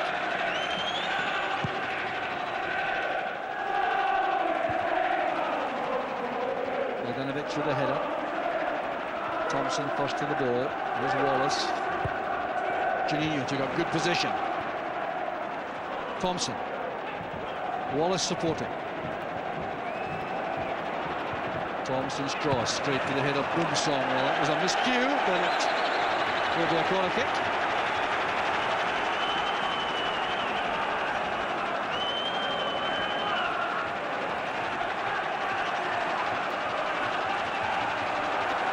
So the corner kick to Celtic. Second Rangers defender is going out to cope with this as they're contemplating a short one, Celtic, with Petrov and Wallace. Petrov goes for the orthodox one. Oh, what a disappointing header by Barca. That was a very good opportunity. Yeah, one for the training ground. That Varga just standing in acres of space there, and a wasted opportunity. Great delivery in there. A couple of dummy runs and then just peels off to the far post and just completely misheaded.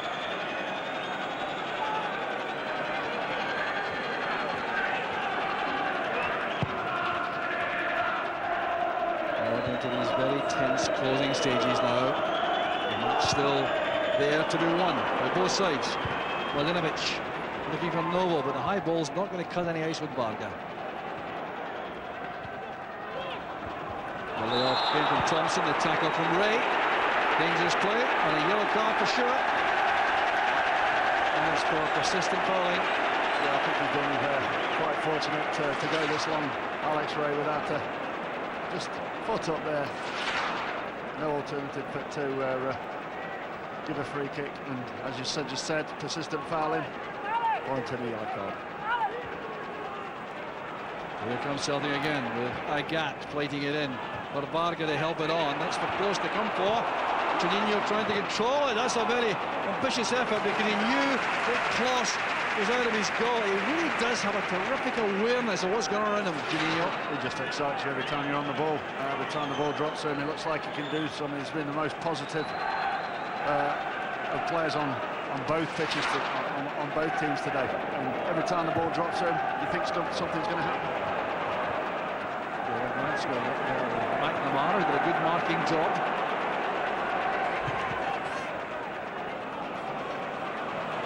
This is Vignol, and now Boomsong.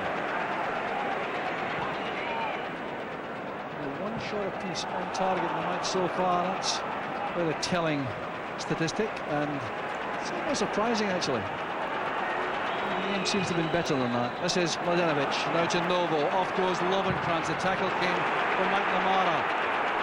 Novo still battling hard with Wallace.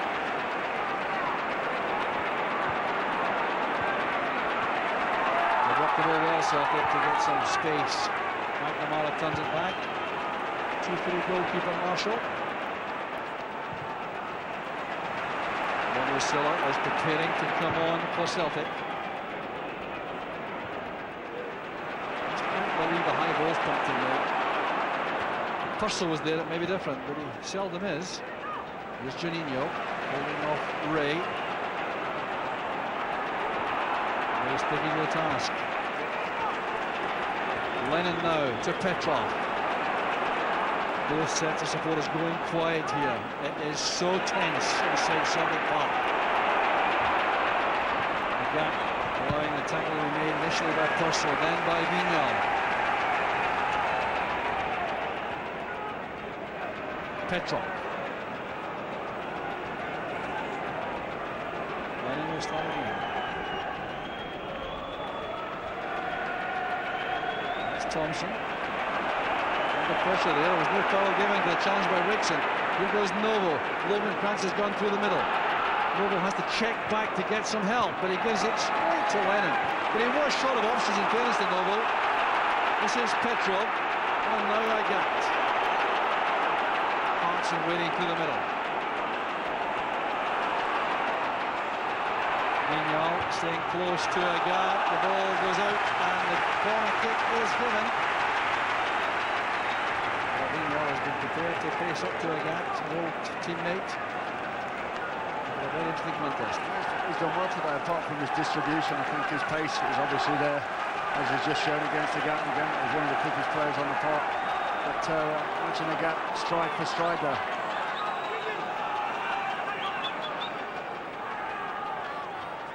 Momo Silla will come on very shortly, but he's waiting his time as this corner kick is played in by Thompson. Moore miscues the header straight to Wallace. Moore being very careful about any rash challenges there inside the box. Ray was quickly to close him down, and that again is a wasted ball, a long, high, hopeful ball. Can either side conjure up a winner? So long since the last nil-niller at Celtic Park, 1996. 4.5 years since Rangers won here. Rod Wallace scored the winner late on.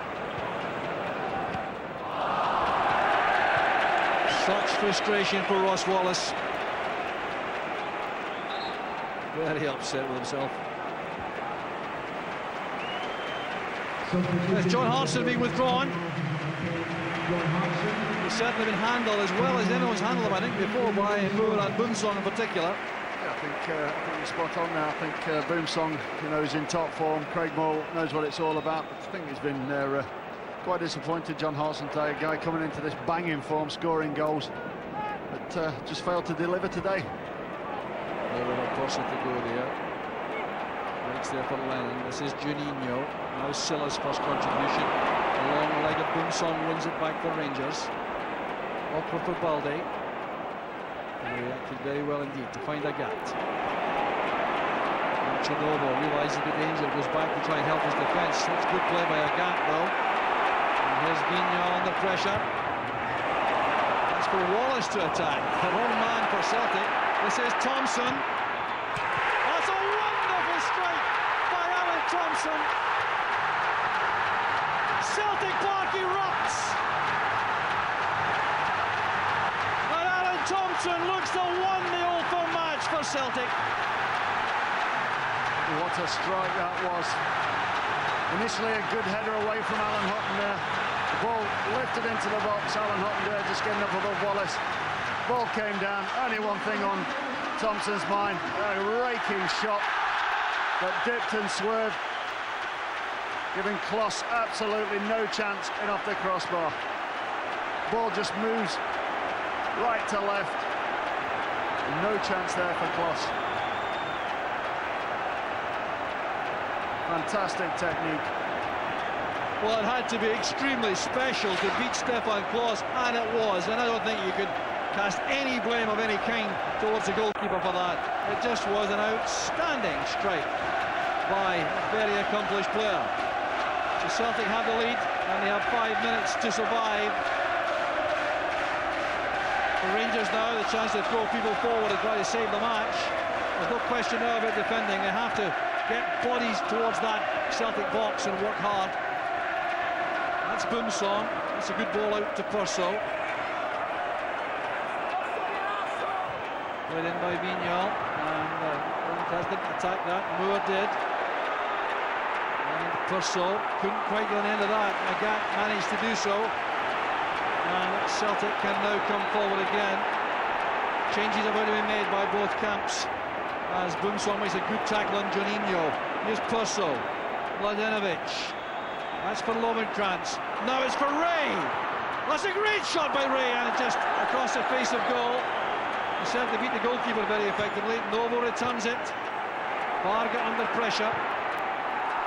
And was that off Agat for the corner? Yes, it was. Well, what a good chance it was for Alec Ray.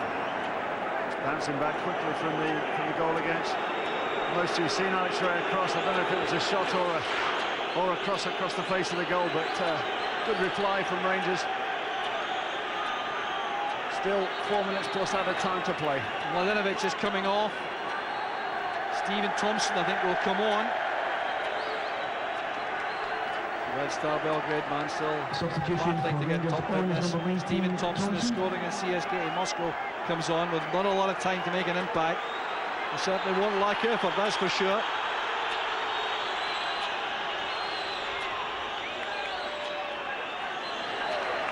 So Rickson willing to take the corner, but Celtic too will make a change. They're bringing on Jos Valhaeren to replace the Brazilian superstar Junhinno. Perhaps quieter in the second half, but so impressive in the first. Instrumental, I think the word is, Jock. I think he's been there for an old firm debut. I think he's been one of the best players on show.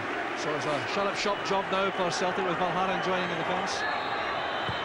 Roxon plates it in, it's awkward. Beaten out by Marshall, only as far as Novo. It's a second chance, that's Hutton. Novo again! And Moore had left the field, I think.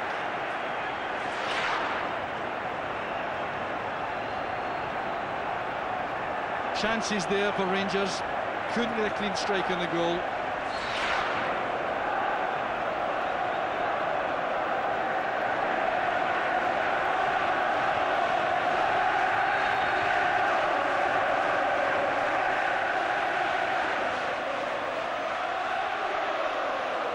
Well, celebration time again for Celtic supporters. It looks like the 7th consecutive Old Firm win for Celtic. It needs something special, and it was provided by something special.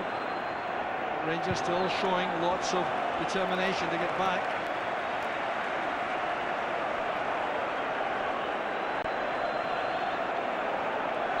Well, out of all this, Mark, you've got to pick him out of the match. Yeah, a difficult one, but I think one man has shone out today. A little bit quieter in the second half. The man has just come on. My man of the match is the Bank of Scotland's man of the match is Junhinno. I think all the first half things that have been good came from him, and every time the ball dropped to him, you thought something could happen.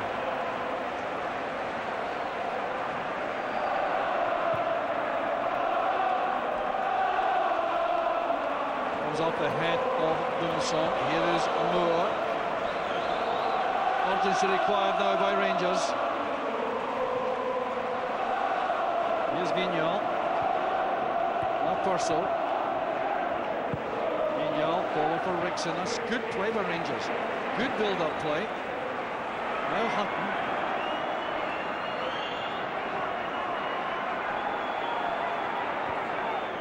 Well, he told Novo exactly where he wanted to go. He delivered, but the cross wasn't good enough. Lennon intercepted. And now Celtic can bring it clear with Thompson and Silla. There's Wallace. Silla on his own for the moment up front. Dumson sprints back to win possession. Shows superb skill and lots of confidence. There's going to be 3 additional minutes. That's what Rangers have left to save this match. They came for a draw. They need to score in these 3 minutes if they're going to get one. It's Purcell. Whoa, that's not so far away. Speculative effort there from Purcell. I think just frustration. Not had a lot of efforts on goals today, both sides, but I think that was just frustration on the part of Dodo Purcell's game. I think there's been some good performances though. I think Neil Lennon's put in another good shift for Celtic, just sat in the middle of the park, just orchestrating the passes. I think Vignal's played well as well for Rangers. Alan Hutton on the other flank as well. A lot of sympathy with Nacho Novo too, I must confess, for the role he's had to perform. There's Thompson battling with Barca. He's strong enough to cope with that. No offence there as Hutton takes possession. Can Thompson keep him playing? No, he can't. So, timely enemy for Rangers, no question about that now.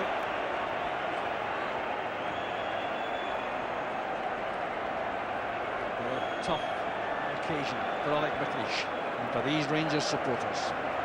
For a long time that Alex McLeish had got his tactics right, held out, just trying to break on the counter. As we've seen them countless times, if you do concede the goal, especially late on into the game, it's very, very difficult to break that mould. And you can't legislate for that little flash of real inspiration, which was provided by Alan Thompson.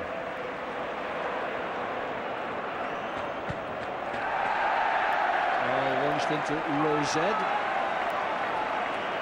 Rangers would like another ball, I think, to be supplied. Martin O'Neill still taking nothing for granted. Whistling around the stadium from the Celtic supporters. The Rangers really have to hurry with their throw. They can't dwell too long. Into the area it goes. Popped out only as far as Guignol. They'll have to go back in quickly. It's got to be launched in this time. Moore helps it on. Up goes Thompson. Cleared by Barca. Celtic will settle for that clearance. Referee Hugh Dallas is checking his watch very obviously and carefully. Thompson plates it in. Headed away well inside the area by Balde. Well, what has the referee given here? He's given a free kick. The use of an elbow by Thompson. It'll be a free kick to Celtic if there's time to take it, and I don't think there is. The final whistle has gone. Celtic have won the first Old Firm derby of the season with a stunning goal from Alan Thompson. Rangers came with a game plan. It seemed to be working, but they could not legislate for the power and the accuracy of the strike from Thompson. Oh, the piece deserved, Mark? I think it was pretty even, Stephen. I think, as you say, Rangers played a tactical game, just getting people behind the ball and frustrating Celtic. But effort-wise, you have to give them credit, but I think Celtic always had that little bit in the locker and always looked comfortable. I think I mean, you can't warrant for such a strike from Thompson. But, you know, the poor form continues against Celtic for Rangers. Well, for Celtic, it's an afternoon of joy. They've got a European campaign to savour. And the Rangers, on the other hand, have lost out the midweek to CSKA Moscow. And they've lost out to this goal from Alan Thompson, which was thundering past Stefan Klos, giving the keeper no chance at all. That's what made all the difference. And that is what's given Celtic this crucial win. For Rangers, is back to the drawing board. The final score: Celtic 1, Rangers 0. The team performance is great, atmosphere, and then it's great to win, and I think the fans deserve that. Was it all that you thought it would be? Yeah, well, obviously everybody talks about the game, but you only know once you win. So I felt it's a hard game, all 90 minutes, no rest. But in the end, I think one who played better. You came in for a little bit of physical contact from the Rangers players, but that must be something you're used to by now. Yeah, long 5 years in England, so I used to have some tackles and have some physical games. I think it won't be different here. Do you think the Celtic style of play suits you? Very good. I think once everybody knows how to play football, I think it suits everyone. Alan, you've done well so far this season, a couple of goals, but no more important than that. No, I think it was always going to be a tight game today, and it was going to take something, you know, like that, someone to have a good effort on goal, looked like to break the deadlock, and luckily it went our way. Can you talk us through a little bit that goal? I think we can maybe see it on the telly there. I just I can't see it there, but I remember someone putting the ball in, them heading it out, and remember having a bit of time thinking, you know, just take your time and try and get a good touch and have a strike, and luckily it got a bit of swerve on it and deceived the keeper. Yeah, it did have a little bit of bend in it. Was it the first thing in your mind when you got the ball to try and go forward and use that space? I think when you're in that position, yeah, and something comes out of the box, you have to be thinking first and foremost about shooting. And, you know, I didn't really have any efforts today, so I thought I'm going to have one, yeah. That's a great start to the campaign for Celtic, is it not? Yeah, played 4 and we've won 4, you know, but it's a long old season, and I'm sure Rangers will be determined to come back and try and close the gap sooner rather than later, and I think it's going to be a tight season. Can they do that with 5 points ahead already? Yeah, I think of course they can. They've got to play us 3 times, and I'm sure they're hoping we're going to drop points, and that's inevitable, really, that we will. Junhinno, you were man of the match. Congratulations, well done. Thank you. Well done, Well, Celtic lost a magnificent Old Firm game. Yeah, it was really hard fought. I thought that we did very well in the first half. I thought we were in reasonable control, plenty of possession. Without having perhaps that cutting edge, we had a little chance once where I think Henry took it off Junhinno when he was following the ball in. But overall, not too many chances, but in reasonable control of the game. Thought second half, got a wee bit tired. Thought Rangers came roaring back at us, had good possession themselves, and hitting us in the break. Then, funnily enough, the game really opened up in terms of us then trying to hit them in the break, and there seemed to be no respite. Well, that's what it seemed from a distance, and we got the goal at a time when perhaps we were just beginning to come out of that what I thought was a difficult 20 minutes for us. Talking about the goal, we can just watch it here now. Fantastic strike. Well, Thompson's capable of doing this. Didier Gatted made a fantastic run, gone past a few players, and when he comes back out, Alan's just let go, and the ball has moved. I mean, Klaus is a world-class goalkeeper, but that ball has moved. Might have moved 2 feet in the air. It's just a fantastic strike. He scores some important goals for you, doesn't he? Well, I mean, he rises to the occasion in big matches. Well, a couple of times, maybe, as I said himself, perhaps he might have chosen the wrong option once or twice, and then, I thought we did that for a period of 15 or 20 minutes, but credit to Rangers, who were always well in the game. And in fact, as I said, we probably got the goal just when we were beginning to get our stride back again. You mentioned that Rangers came into it, Celtic were in it, but were you surprised at the setup from Rangers, the way they went about the game and with the one up front? No. I mean, one up front is okay if you can go and get a bit of help in which they're doing, and when you've got a number of players in the middle of the field, then who can go and break forward, then that always can cause you a problem. Teams can do exactly what they want to do. It's their prerogative to do that. It's up to us to counteract that and try and break it down if that's the case. Obviously, it can be difficult today. A couple of players making debuts on our side. I'm talking about. I thought Junhinno did exceptionally well, and sorry, I think he's going to cause a lot of problems for defences this season. I think he is. Once he gets a wee bit more fitness about him, he was absolutely done out there at the end. But the crowd gave him a rapturous reception at the end, and I thought he deserved it. Former Manchester United and current Blackburn Rovers striker Dwight York, the 32-year-old who's thrashing out personal terms in Glasgow as we speak, would cost the Parkhead club around £500,000 and currently commands a salary of around £25,000 a week. Well, across the city it looks unlikely that Rangers will bolster their squad before tonight's midnight deadline, while there's one in and one out at Hibs. As Celtic fans were getting their hands on Champions League tickets, they were hoping to hear some big news on the transfer front. And tonight, that wish has been granted, as late this afternoon it emerged that Dwight York was close to agreeing a move to the SPL champions. The striker has spent the last 2 seasons at Blackburn Rovers, where he enjoyed an up-and-down time of it. Talks to bring him to Scotland apparently started over the weekend, after a bid to bring the former Arsenal frontman Sylvain Wiltord fell down. Well, while Celtic captain Marcel Desailly, that's ahead of tonight's transfer deadline. BBC Scotland understands the Celtic manager Martin O'Neill phoned the defender this afternoon to offer him a contract. Desailly is currently out of contract after Chelsea agreed to release him. And it seems that O'Neill could be about to land a striker as well. Dwight York, the former Manchester United frontman now playing for Blackburn Rovers, has been in Glasgow today for talks. Celtic want to take over the remaining year of his Ewood Park contract. The Trinidad and Tobago star has been with Rovers since... Injured and out. Jos Valhaeren was brought into the side. That was Celtic, and this was Dundee. 2 changes for them from the team which drew 4-4 in that amazing game.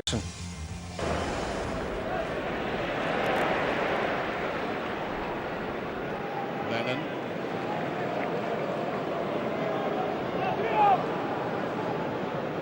There's a run forward, Kamara. Operated in that first couple of minutes on the right-hand side for Celtic, has moved across there.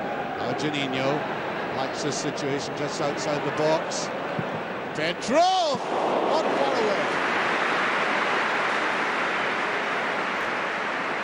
Well, appreciative applause for this.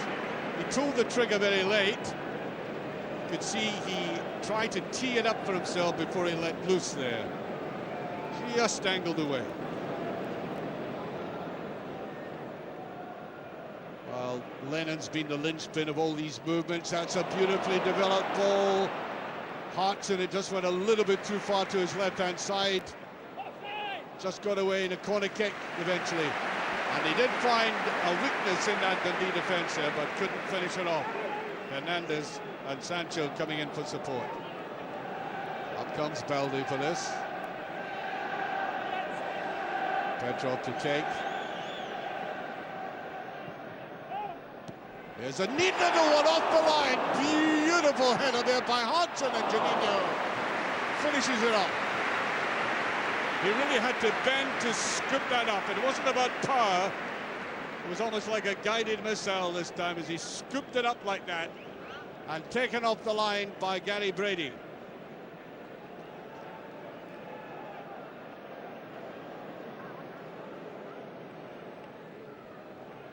Hernandez really taken on there by the power. And there it's right across. And just over. And junhinno tried to come in and finish it. Petrov was in there for the kill. He couldn't quite manage. Good work by Hodgson. Using a bit of muscle to pick that up.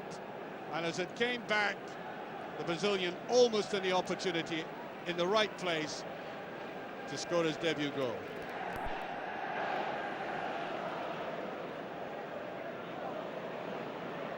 Smith going hard in for it. Kamara trying to get away. Good play by Lennon. Took that ball well. Now Hodgson. Kamara. Petrov with a shot. Nicely built up that time by Celtic. And 2 or 3 times in the game already, they've been feeding the Bulgarian captain very well indeed. And he's certainly in the mood to pick it up. Just laid up there by Smith. Once again, Barrett. The D have found it very difficult to string passes together, and he can't afford to do the likes of this. In goes Kamara with a great chance, he scores! Kamara goes across for the congratulations. The break was always on there, a terrible effort on the right-hand side. Denis giving the ball away far too easily, and there was Kamara, no cover, pouncing on it, and he kept his cool. And that's exactly the kind of response the Celtic manager wants to that man's critics.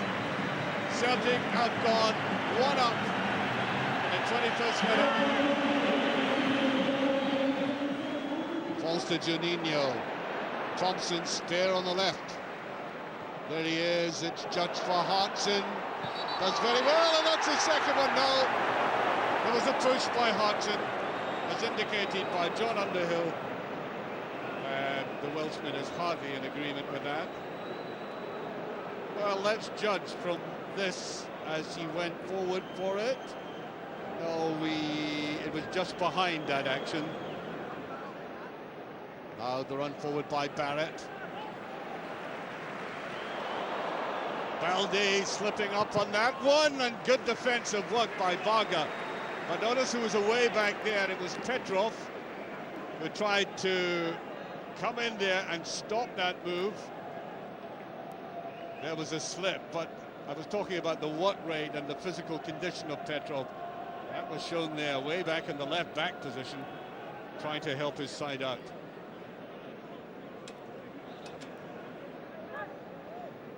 So corner to Dundee, the first of the game. Not the best one I've ever seen, and it's off the line though. Hodgson coming in there. Well, if he does nothing else this afternoon, Hodgson has shown himself as a great backline defender. In the right spot at the right time.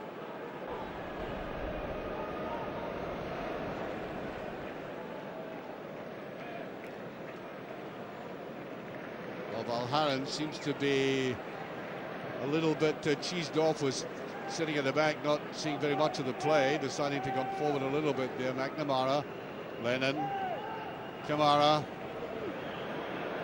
Petrov had made a run into the box. Thompson might let fly. That's a decent ball. Hodgson! Yes! Easily pushed away by the Welshman. Putting that in the back of the net with the greatest of ease. Eventually got himself in the right position, and you could see he did turn to the linesman after pushing this away and saying, there we are, I'm not offside this time. Nor was he. Good control, sent it away. Beautifully played inside. Now junhinno has to make something of this. Thompson Kamara on the left-hand side, can he take his man on? He tries to! Desperately unlucky. And all Celtic get out of that glorious play is a corner kick. They deserve more. Not least that man, Henri Kamara. Juninho. Beautiful ball by Juninho. McNamara. Kamara's not offside, he might get his shot in, and he does. He did very well there, he was closely marked, and it was a difficult angle. Again, McNamara was the provider. Notice how he slipped to the side there, wrong-footed his opponent. Good goalkeeping though. Back from Kamara. That might just reach McNamara, beautifully taken by McNamara. He's on the slide across there, and just tucked away by Sitter. And the crowd are very thankful for that little piece of action. It's been a long time coming. Again, Jackie McNamara at the base of it. On a kick. Well played here to Matt. And deserting his defensive role. That's a decent ball, beautifully taken inside by Anderson. He's still going. Can he get the shot in? Oh, he does! Crossbar. Brilliant move by Anderson there. And Celtic were very fortunate that the crowd won't like this. They want some response from Celtic. They might get it here. Juninho, now Hodgson. Sancho going with him. Now Kamara tries to call it round the goalkeeper, and that was by far the most penetrating and most attractive move from Dundee in the entire game. Really credit to Anderson for bravely taking this on. Just getting underneath it, and there's no question that David Marshall was beaten that time.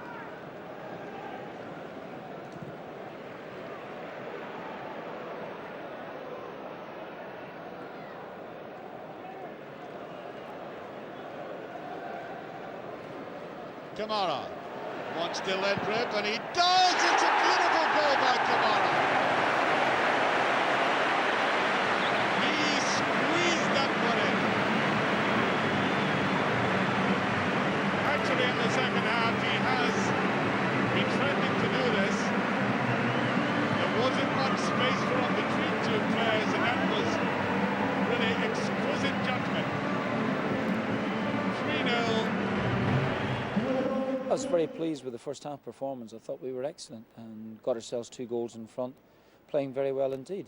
Second half I thought we get rather complacent, a wee bit sloppy, and Dundee came into the game and perhaps had the shot that they had that came off the underside of the crossbar gone in rather than come out again, a wee bit of luck on our behalf, it might have been an uncomfortable last 15 or 20 minutes. As it turns out, Kamara scores a third goal for us, his second, and I was delighted to have won. But as I say, first half. Barcelona tomorrow night. He erased injury worry, arrived with his Barcelona teammates amid chaotic scenes at the airport. John Barnes reports. Thank you. It's lovely to be back. I missed you all. Chaos reigned supreme as Henrik Larsson arrived in Scottish soil. The Magnificent Seven mobbed by a media posse and ardent fans. Larsson's new manager has no worries about him facing his old club. I can imagine how he feels because he's coming back. He's been part of the family here, and he always says that he had a great time. He never will forget it. And now he's the opponent, but that's football. Larsson's old boss says Ronaldinho is arguably the best player in the world, and Celtic should lose tomorrow. And they've strengthened remarkably. They were a fantastic side here last season, and obviously we knocked them out, which was terrific for us. Great boost. But in general terms, and please don't be, this is far from defeatist. I'm really excited by it, but I mean, they should win. Larsson claimed his first competitive goal for Barcelona at the weekend as they beat Seville 2-0. Everything that Henrik Larsson touches turns to goals. Celtic warmed up for the Champions League opener with a 3-0 victory over Dundee. Henri Kamara snapped up a double, and John Hartson kept up his good scoring run too. The Parkhead club were without Chris Sutton due to a hamstring injury, but the way he was throwing himself about in training this morning suggests he'll be fit for tomorrow. Larsson did eventually get on the Barcelona bus alongside Giovanni van Bronckhorst. He looked relaxed before the big event. SPL and Scottish League, and there he has a couple of games, half an hour to get warmed up, bang in the net. Spanish League, it was a Spanish League game he scored in, wasn't it? Yeah. I think he will be afforded an exceptional reception. What I really don't want, I'm glad you made the point, I think he should be clapped onto the pitch. I think he should be applauded when his name is read out. I'd be delighted with that there for the years of service he's done. And then I think but if we applaud him every single time he touches the ball, I'm going to run around and say, oh, that's a beautiful pass. And he just stretched it between Bobo and Big Stan and somebody else. I think it might be a different issue, you know. I think the crowd will have to get a reality check on him. He's playing for the opposition. And do you think Henrik's just going to, you know, stop in front of the goal and just slide it wide because it's Celtic? Sorry, you know. This is Junhinno. Good block there by Boomsong, but still Junhinno. Obviously, when he gets even fitter than he is, and he's striving for that at the moment, that he'll be an acquisition to us. That's the best way for me to describe it. The first thing that struck me... Celtic's main summer signing for Martin O'Neill is Brazilian World Cup winner Juninho from Middlesbrough. Barcelona have been very busy in the transfer market. UEFA's most valuable player Deco arrives from Porto and is joined by one of last season's Monaco heroes Ludovic Schuly. But their most expensive signing at €24 million. The return of the Magnificent Seven, and even when it's just a knockabout and he's part of the opposition, Henrik Larsson still draws a crowd. There are no clues yet about his role tonight on the big stage, but it hasn't taken Larsson long to make the right impression with the coach. He's a fantastic player, fantastic person, and it shows that that he had a wonderful time here in Glasgow with Celtic, and the people love him and his compare. But Martin O'Neill insists that his players and Celtic fans must draw the line tonight. If we applaud him every single time he touches the ball, I'm going to run around and say, oh, that's a beautiful pass. And he just stretched it between Bobo and Big Stan and somebody else. I think it might be a different issue, you know. I think the crowd will have to get a reality check on him. He's playing for the opposition. And do you think Henrik's just going to, you know, stop in front of the goal and just slide it wide because it's Celtic? Sorry, you know. Well, I'll give him a big cheer when he comes out, but after that, that'll be that. I'll be behind Celtic the rest of the night then. So I will. Well, we might give him a wee cheer maybe, as long as he doesn't put it in the back of the net. How could you boo the player really and what he's done for Celtic over the years? So you couldn't really, in that sense, boo him. But when he scores against Celtic, it's a different story, isn't it? Celtic do have the psychological edge, having beaten Barcelona in the UEFA Cup last season, but with AC Milan still to come, qualifying from this group will be some achievement. It's a tall order, I know that, the players know that, but at the end of the day, that's why we're in the Champions League, to play against the best, and you know, if we come through this group, it'll be probably as good as anything we've done. The presence of one man is guaranteed to make it a remarkable night at Parkhead, one way or another. He didn't make a lot of signings at the transfer market, so I don't know if he strengthened his squad enough to into these games, but hopefully the squad we've got to know will do the job. I see Celtic win it, to be honest, because I don't think Celtic's really dropped anything, because they've lost Henrik Larsson obviously to Barcelona, but they've brought in Juninho, and apart from that I don't see them losing anything. Obviously Barcelona have brought in players such as Deco and that, but honestly I think it'll be a very close game, but I do see Celtic maybe possibly 1-0 Celtic, and I can definitely see them going through past the group stage. I think Chris Sutton will be a massive blow if he's out, but I hope he's playing. Kamara was getting a bit of bad press earlier on, but he scored 2 great goals at the weekend, so he'll have confidence. Well, hopefully it takes players time to gel into the team and sort of training together and working together, and he's obviously starting to find his ground, and you know, with his teammates round about him, and I think Sutton will help him as well. Kamara, he scored 2 goals at the weekend, so hope he can pick up where he left off and do the business again. I was very impressed with him the last game there. He scored 2 goals, 2 very good goals, so he's looking to start, I think he's going to turn good now, so I'm looking forward to seeing him play further on. How do you think Henrik Larsson will be received by the fans? Hope he's injured and doesn't play. The King of Kings, the darling of Celtic Park, returns tonight just 2 months after leaving in Barcelona's colours. The main feature of our Champions League coverage on Sky Sports 2 tonight is Celtic's game against the Spanish giants, Barca. Also back this evening, one of last season's Barcelona do. Larsson got when he got off that coach. How much of a surprise is it that he's not playing tonight in the starting 11 at least? First of all, they get a terrific reception, as you'd imagine, player given his contribution to this football club over the last 7 years.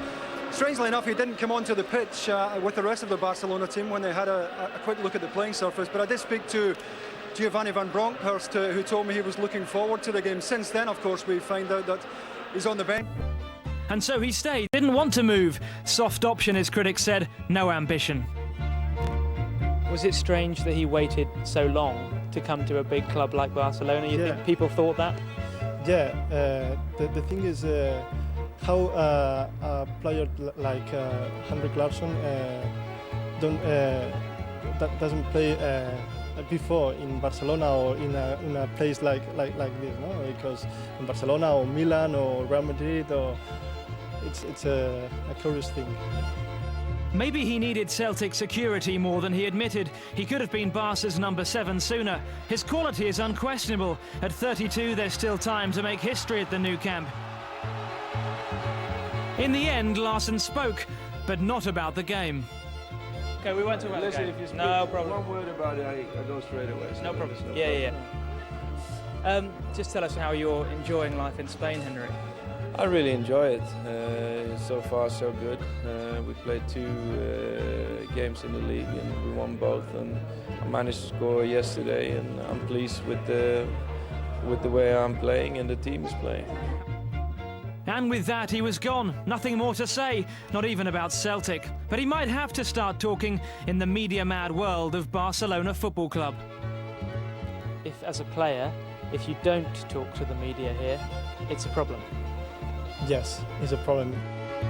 Not if he keeps scoring, perhaps. Barcelona might bring out the best in Henrik Larsson, on and off the pitch.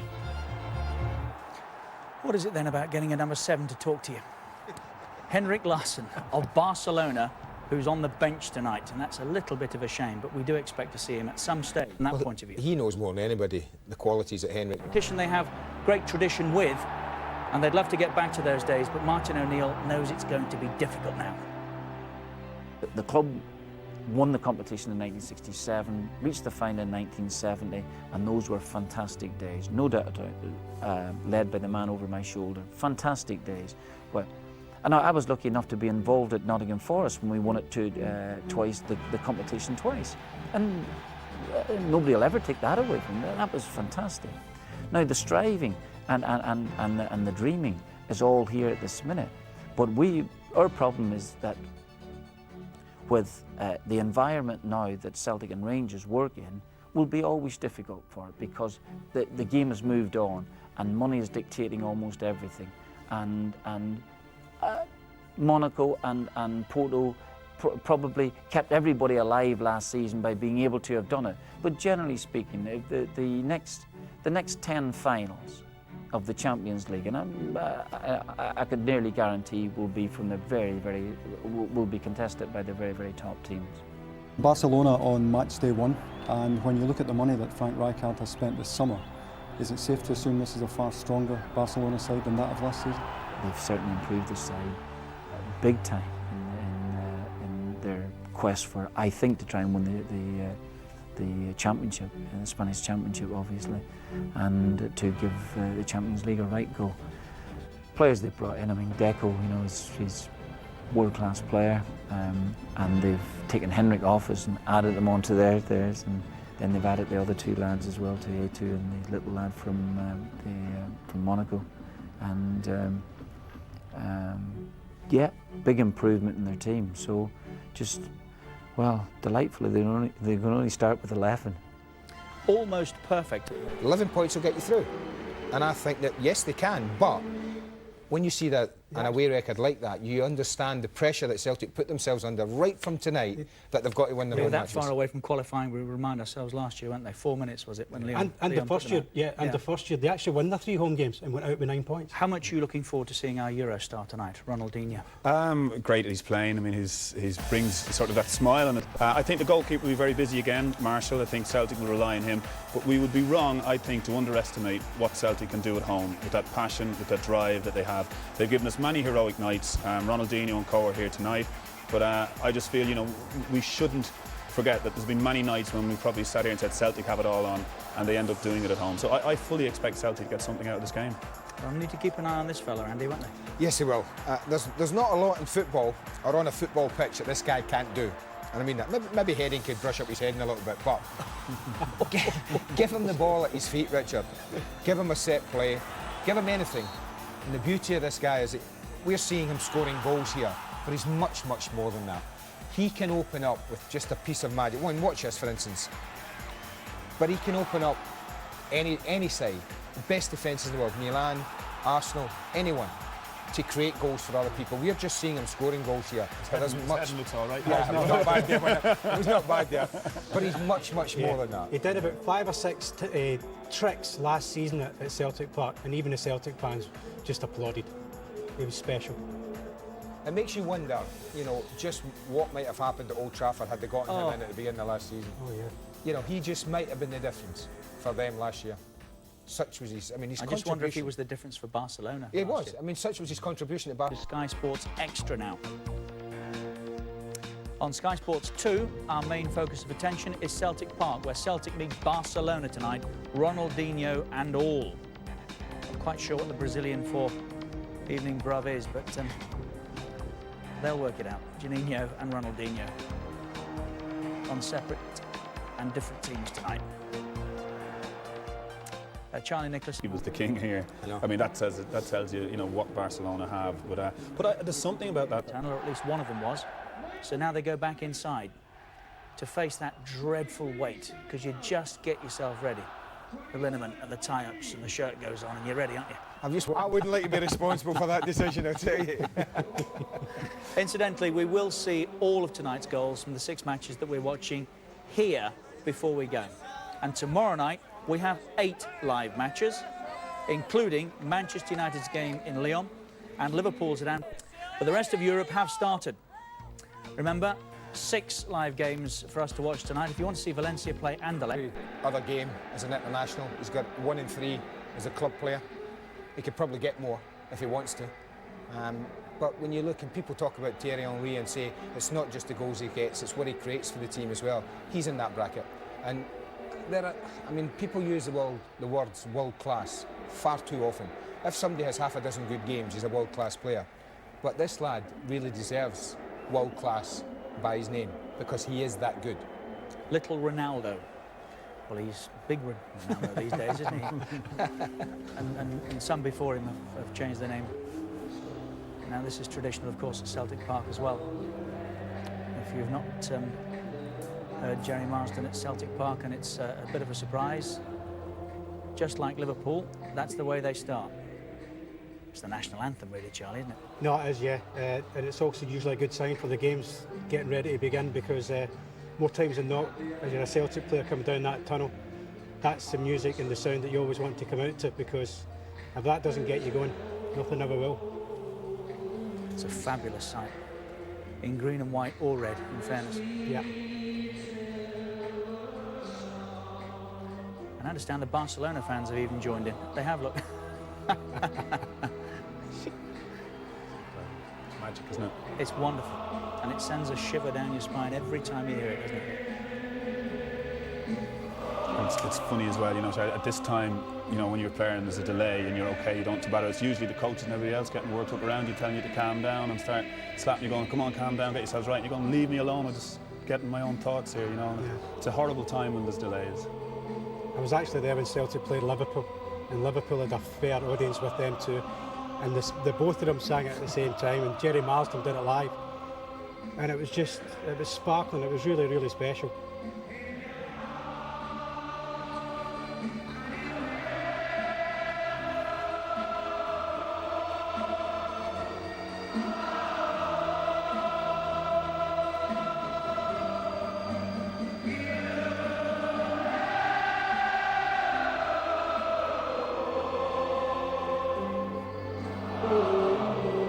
was a big hit too, Andy, wasn't it? I don't remember it.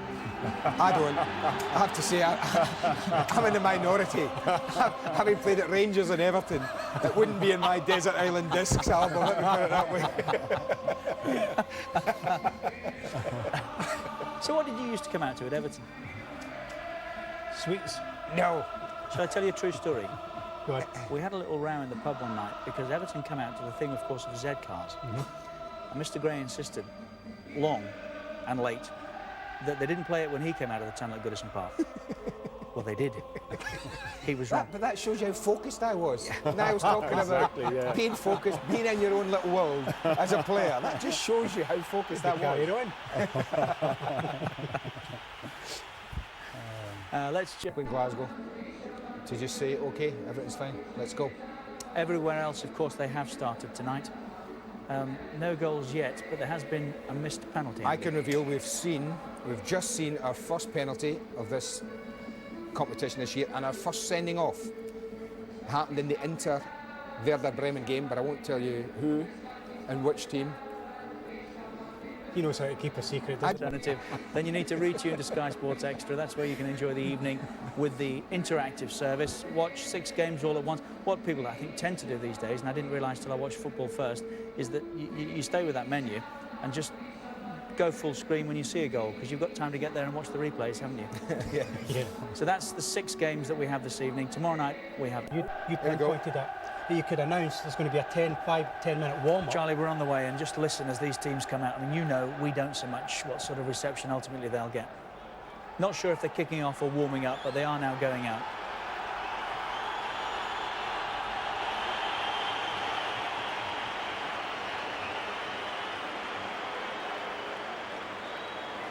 A little muted. I was expecting rather more than that. Or are they through it? No, they're not. Here they go.